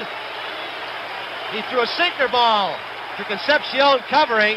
Very alertly, Geronimo backs the play up, keeping Tion at second base, and then almost throwing behind him and picking him off. So the first mistake we've seen in this ball game. They're going to wonder what this may take out of Tion, hitting the dirt, running the bases, getting up, scrambling back. We'll see what it does to him when he comes out for the 8th inning. Right now, the Sox have runners on first and second, nobody out. And this is a scoreless game, and they're batting in their home half the 7th. And if Dwight Evans was bunting to move the man over to second, you know that Denny Doyle will definitely be bunting here. with runners at first and second. Perez at first and Rose at third are playing in, looking for the sacrifice attempt. They tell me he rarely failed to get a runner over in this kind of situation all year long. He pops this bunt foul and out of play. That's rare to see him pop up and attempt a bunt. He was practically flawless in sacrifice situations this year. Has helped the Red Sox so many ways. In fact, when he joined the club in Kansas City, in the very first game he played, Hal McRae barreled into him on a double play, and Doyle got rid of the ball nonetheless and turned it over, and the Red Sox knew they had a good second baseman.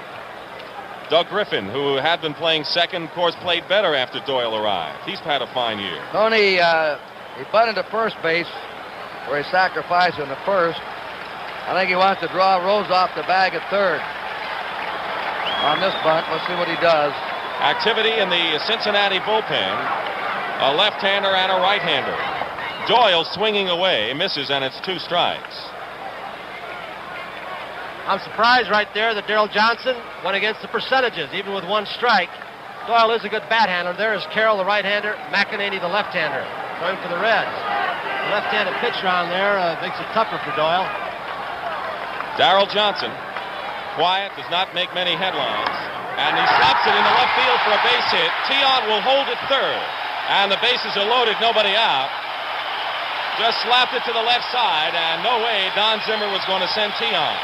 But the Red Sox have the best opportunity that either side has had right now. And they have their captain coming up, Carl Yastrzemski.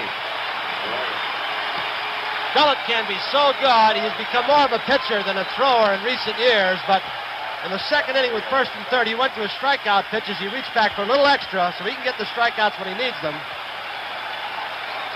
Yastrzemski was the leading Boston hitter in the 1967 series, had 3 homers and hit .400.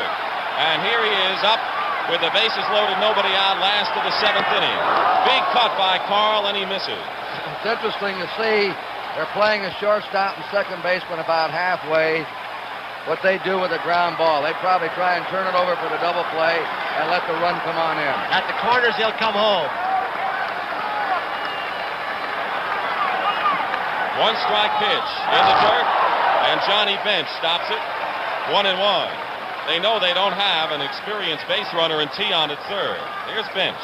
2 men exceptional at receiving behind the plate. Bench looked like a fork ball or a curve ball, keeping the ball in front of him. They're playing back with a double play at short and second base because they don't want a big inning right here. They come in, a ball gets by, and the Red Sox may have something big going.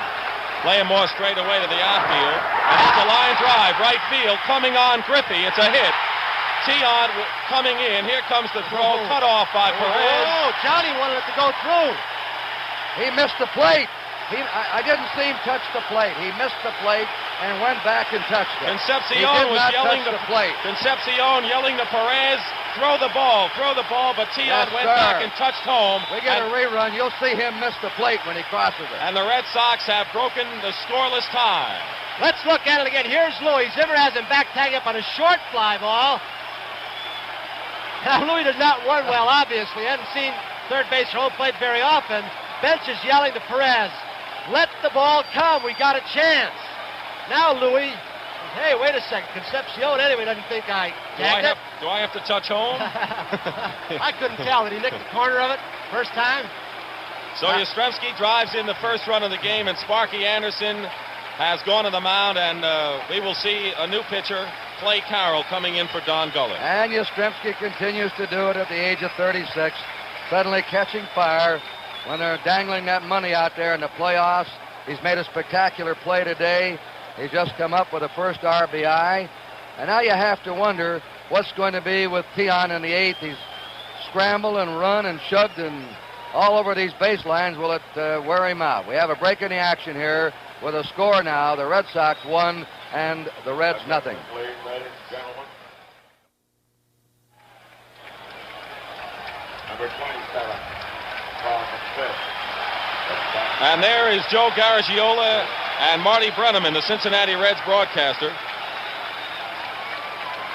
doing the radio broadcast of this first World Series game, and you'll be seeing Marty on television and Joe as well throughout this World Series. Ned Martin, who is the radio voice of the Boston Red Sox, will be here tomorrow afternoon. Clay Carroll in his 10th World Series game, pitching to Carlton Fisk. Outside, ball one. Bases are loaded, nobody out. Perez is on the edge of the grass at first.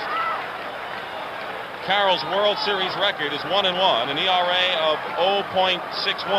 That's in the World Series. On the corner.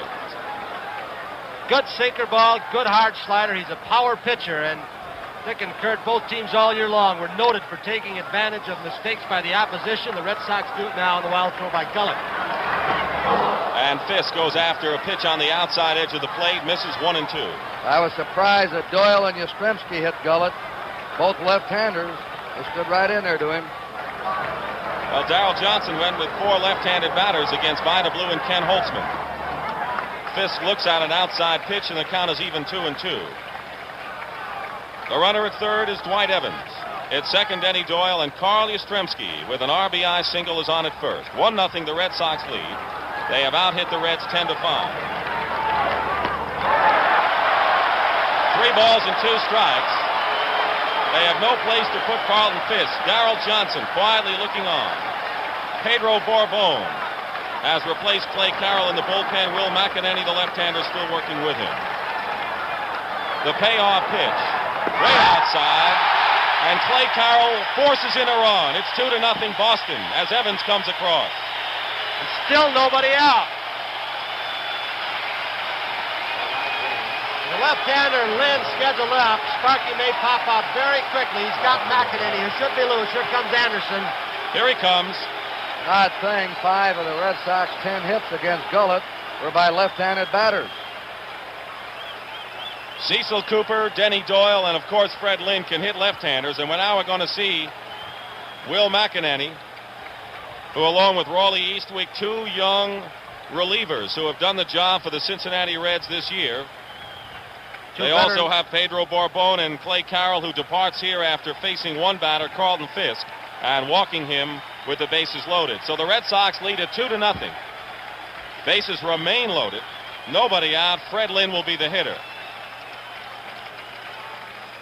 Want to remind our viewers that tonight at 11:30 Eastern, 10:30 Central, NBC's Saturday Night, a live comedy variety show. It debuts this week with special guest host George Carlin. In the weeks ahead, you'll see Paul Simon, with special guest star Art Garfunkel, and also Bob Reiner from All in the Family fame. It's live. It's tonight from New York City, right here on NBC. Louis Tiant, right now, is the man of this game, along with Carl Yastrzemski. Tiant started this inning with a single. He went to second, slid into second, then had to scramble back. He nearly rounded second. He went to third. He scored. We'll see how he does in the 8th inning. Yastrzemski's made a spectacular catch, and he's driven in the first run. And there's Louis. Louis is using some smelling salts in there in the dugout. You know, he's not used to running the bases. You pointed out, what's it going to be like when he comes out for the 8th inning? And a long delay here. It's a long inning, and it's damp and chilly here at Fenway Park. Sparky Anderson was conferring with Concepcion and Morgan while McEnany's been warming up. Dick and Kurt, in recent years, we haven't seen many complete games. In fact, not any complete games since when, Alan Roth? But they said that the key to this series could be the bullpen, which is so important in a short series, and they always give the edge to the Cincinnati Reds. But your bullpen did a good job, especially Drake going late, Willoughby in the middle of the year. Well, McEnany is 23 years old, a native of Springfield, Ohio. He is 6 feet tall, weighs 180 pounds, was the ace of the Reds bullpen most of the year. You see his record, very impressive. And he became a father for the first time yesterday. His wife, Lynn, gave birth to a girl, Faith, in Good Samaritan Hospital in Cincinnati. Fred Lynn with the bases loaded. And a let-up curve in for the strike. Now, Dick Stockton, the infield alignment has changed. Sparky Anderson has brought Concepcion and Morgan even a little tighter in the field. He cannot afford to give any more runs up. Lynn holds up. Sporting News has already named him the Rookie of the Year and the American League Player of the Year. His dad is here. His dad taught him how to play baseball. And Rod Dado at Southern Cal. Lynn had 47 doubles, establishing a new American League rookie mark. Fastball by McEnany on the outside corner. Dato's also here today. In fact, Dato broke in Georgie Anderson, Sparky. He was the bat boy out there for 5 years for Rod Dato. 1 ball, 2 strikes. Lynn has been vulnerable to sliders from left-handed pitchers this season. And he swings and misses for strike 3. And that's the first out here in the 7th inning. McEnany coming in and striking out Lynn, but now he'll face the right-handed hitting Rico Petrocelli. Pedro Borbon has been heating up in the Reds bullpen, and we look to the dugout to see if any traces of Sparky Anderson. Petrocelli doubled his last time up. He's 1 for 2, and he walked back in the 2nd inning. There's Borbon. Doyle is at 3rd. Yastrzemski at 2nd. Fisk at 1st. 2 runs in here in the 7th inning. Almost got away from bench. Petrocelli has been a clutch hitter, mostly breaking ball in the last couple of years, but he's been hitting fastballs in the last month. Hit a big home run against Raleigh Fingers to give the Red Sox an edge. Here's a base hit to left field. Doyle scores. They're going to send Yastrzemski. Here's the throw to the plate. It's cut off. 2 more runs score. It's 4-0 Red Sox. And not a very strong throw by George Foster. It's very shallow out in left field. The scouting reports that Frank Malzone and Eddie Casco put together warned about the arm of Cesar Geronimo in center. They said, Foster, you might be able to run on a little bit. He could be inaccurate. That was not a strong throw. Well, it's ironical that the only 2 members of the 67 championship team, Yastrzemski and Petrocelli, have turned into stars again in the playoffs and the World Series. No playoffs back then. But they found their 67 days again. These are the players who rise to the occasion. The veterans, the youngsters do it all season long, but when it comes to the big games, somehow they know they've been there before and they're calm. Here's Burleson, takes outside for a ball. Petrocelli with 2 hits has been on base 3 times. He's on at first. Carlton Fisk, the runner, at second. 4 runs here for the Red Sox in the 7th inning. They lead it 4-0. Burleson has 2 hits and a walk. He takes ball 2. This is just the way the Red Sox played against Oakland. Exactly, Kurt. They played fundamental, sound baseball, good pitching, underrated pitching, fine defensive play, and then when they had the opportunity, took advantage. It's 3-0 to Rick. Don Zimmer flashing the signs, and since McEnany has had problems with his control, I would think that Burleson would be taking on 3-0, but you never know. I don't know. With Cooper coming up, a left-handed hitter, a left-hander on the mound, I think he might let Burleson take a swat at. He's been a good clutch hitter for you all year. And a base hit left field. Fisk coming around. Here's the throw to the plate. And scoring is Fisk. Going to second. Safe there is Burleson. And there is something you rarely see Cincinnati do. Rose was in the cutoff position. No chance for a play at the plate. They let the ball go through, and that enabled Burleson to keep going to second. Like the championship series, they are very aggressive. As we see Concepcion diving for the ball, they are running on George Foster. It is shallow and left. Took a lot of time. That's what the scouting report said. He has a strong throwing arm, accurate, but he takes a lot of time to get rid of the ball. Right here, they mess up a cutoff play. Burleson very alertly going to second. Tony, you can't miss the cutoff, man. The Oakland A's did it a couple of times. The Red Sox have only missed maybe once or twice all year.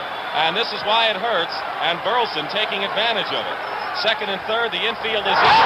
Cooper hits a long drive, right field. Going back is Griffey on the warning track. Makes the catch. Both runners will tag. Petrocelli scores. Burleson to third. It's a 6-0 game. Boy, any other day, that's up in the bleachers. That ball was hit against the wind. And look at the Red Sox bench.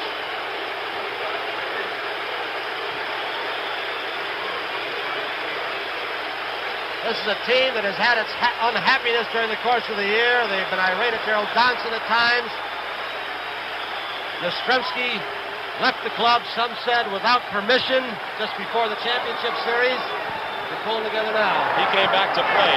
Louis Tion fouls it off, and it was Tion who started it all here in the 7th inning with a base hit as Borbon heats up in the Reds bullpen. The Red Sox batting around with 6 runs here in the 7th inning.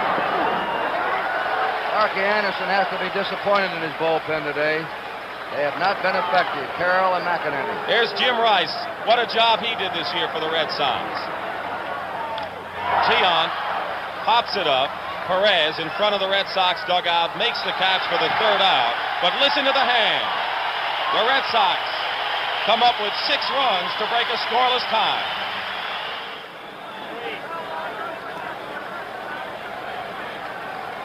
Boy, you have to have courage to do that. Corey Lively will go anywhere to get this shot right here for you, looking right down the right field line. Dick Stockton with Kurt Gowdy and Tony Kubek. The Red Sox with 6 runs in the 7th inning as we go to the 8th here. And Pete Rose 0 for 3 against Louis Tiant, who has some breathing room. Lines it to center field. Lynn makes the catch. A cliche.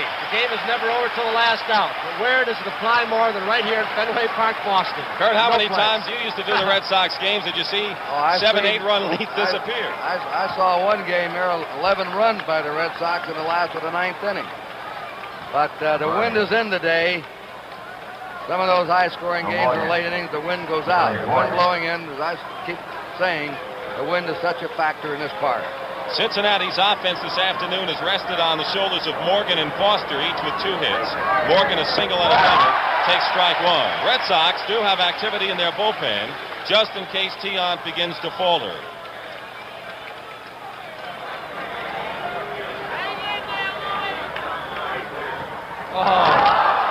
And the let-up pitch is outside. Crowd loves all of the deliveries, all of the pitches and moves by El Tiante. He won 18 games this year. There was a glove move I never saw before. He's trying to wave the glove in Morgan's face. I think the story right now is whether or not Tiant can complete this game. If, in fact, he wins it, we can't assume that. That pitch is low. But since 1971 in World Series play, there's not been a complete ball game. Of course, Fingers and Knowles being in so many for Oakland, but the last one was Steve Blasby in 1971. The 3-1 pitch to Joe Morgan is in for the strike. He was taking. Reds are down by 6 runs. Jim Burton, a left-hander, and Dick Drago, a fireballing right-hander in the Red Sox bullpen. He's walked only 2. They've both been intentional. Both Cesar Geronimo. And there's a fly ball in the right field. Dwight Evans has the play. 2 down. He continues to upset the Cincinnati Reds' timing. And with the Red Sox scoring 6 in the 7th, it was the biggest series inning since the Orioles scored 6 against the Pirates in the bottom of the 5th of the 2nd game of their series. The Reds were shut out only 5 times this season, the lowest total in the National League. Johnny Bench, fly to right, fouled out to Fisk, and bounced to Petroselli. Tiant can toy with hitters when he has a lead like this in the late innings. But Cincinnati is explosive. Burleson on 1 hop. Side is retired. So Tiant responds to the 6-run inning by retiring the Reds in order in the 8th. The Red Sox lead it 6-0. In the bottom of the 8th inning, Dwight Evans, who has a hit in 3 trips officially and sacrificed his last time up and was safe when Gullett threw the ball away in second base into center field. McEnany, the 3rd Cincinnati pitcher.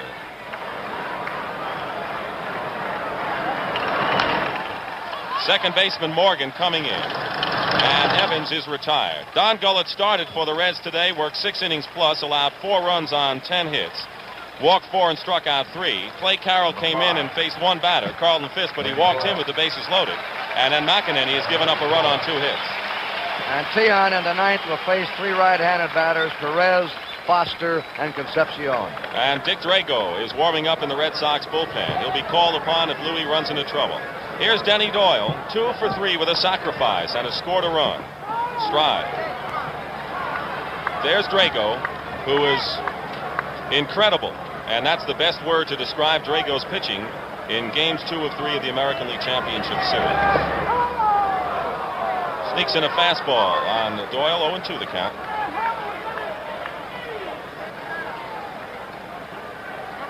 And Denny Doyle's wife, who started the season along with Denny in California, now finds himself in a World Series.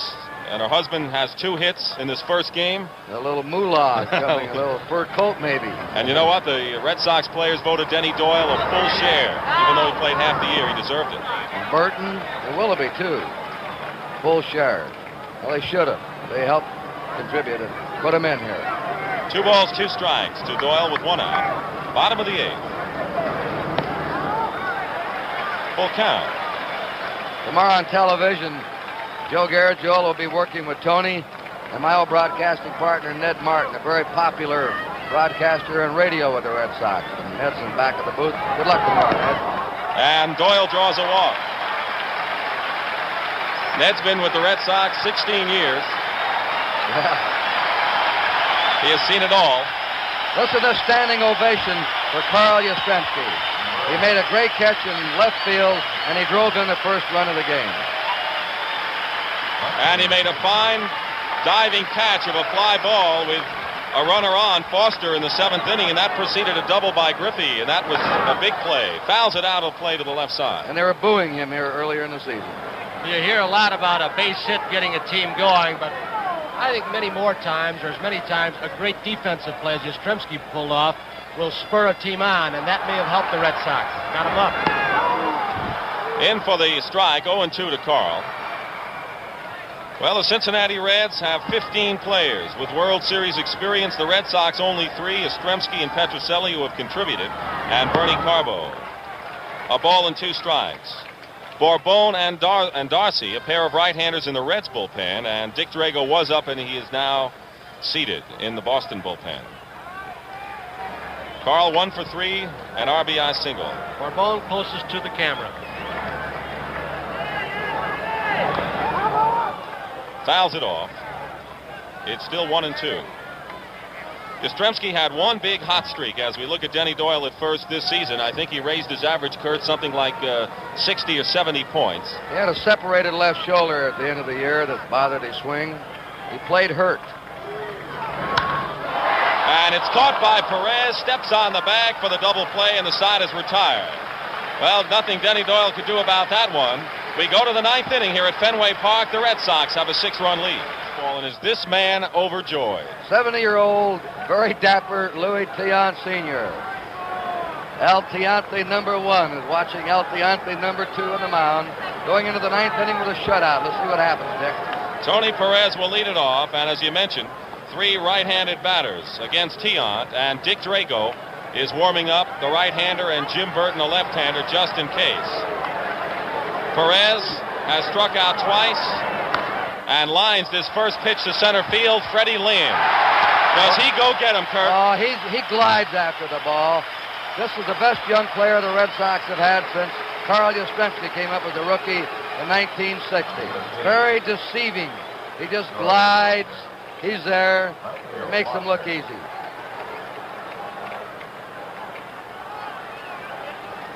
Here's George Foster. Has 2 of the 5 hits for Cincinnati. Joe Morgan has the other 2, and Griffey has the 5th. 1 out in the 9th inning. Special thanks to our statistician Alan Roth, production stage manager Jim O'Gorman, and our field supervisor Hugh McDermott. Red Sox are playing. You could close your eyes and watch them against the A's a week ago today, the way they played. Kurt, they've been underrated from spring training on. No one thought they'd handle the pressure by the Orioles. Foster fouls it off. Well, they said playoff pressure, what do you mean? We had more pressure from Baltimore than from anyone. Every time we looked up, they were winning, and we had to beat them off. There was the pressure. Strike 1 pitch, and it's popped up. Doyle is going out, and he'll call for it. 2 down. Remember tomorrow, grandstand. And the World Series football doubleheader. Beginning at 12:30, Joe Garagiola will have an artistic look at the World Series.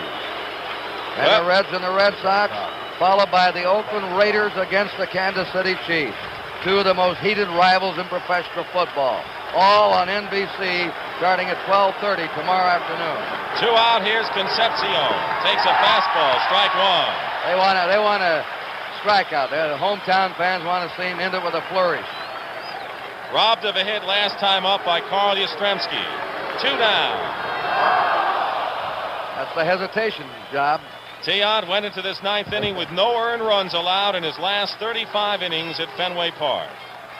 1 ball, 1 strike to Concepcion. 2 out, top of the 9th. 6-0 to score. And the Reds are down to their last strike.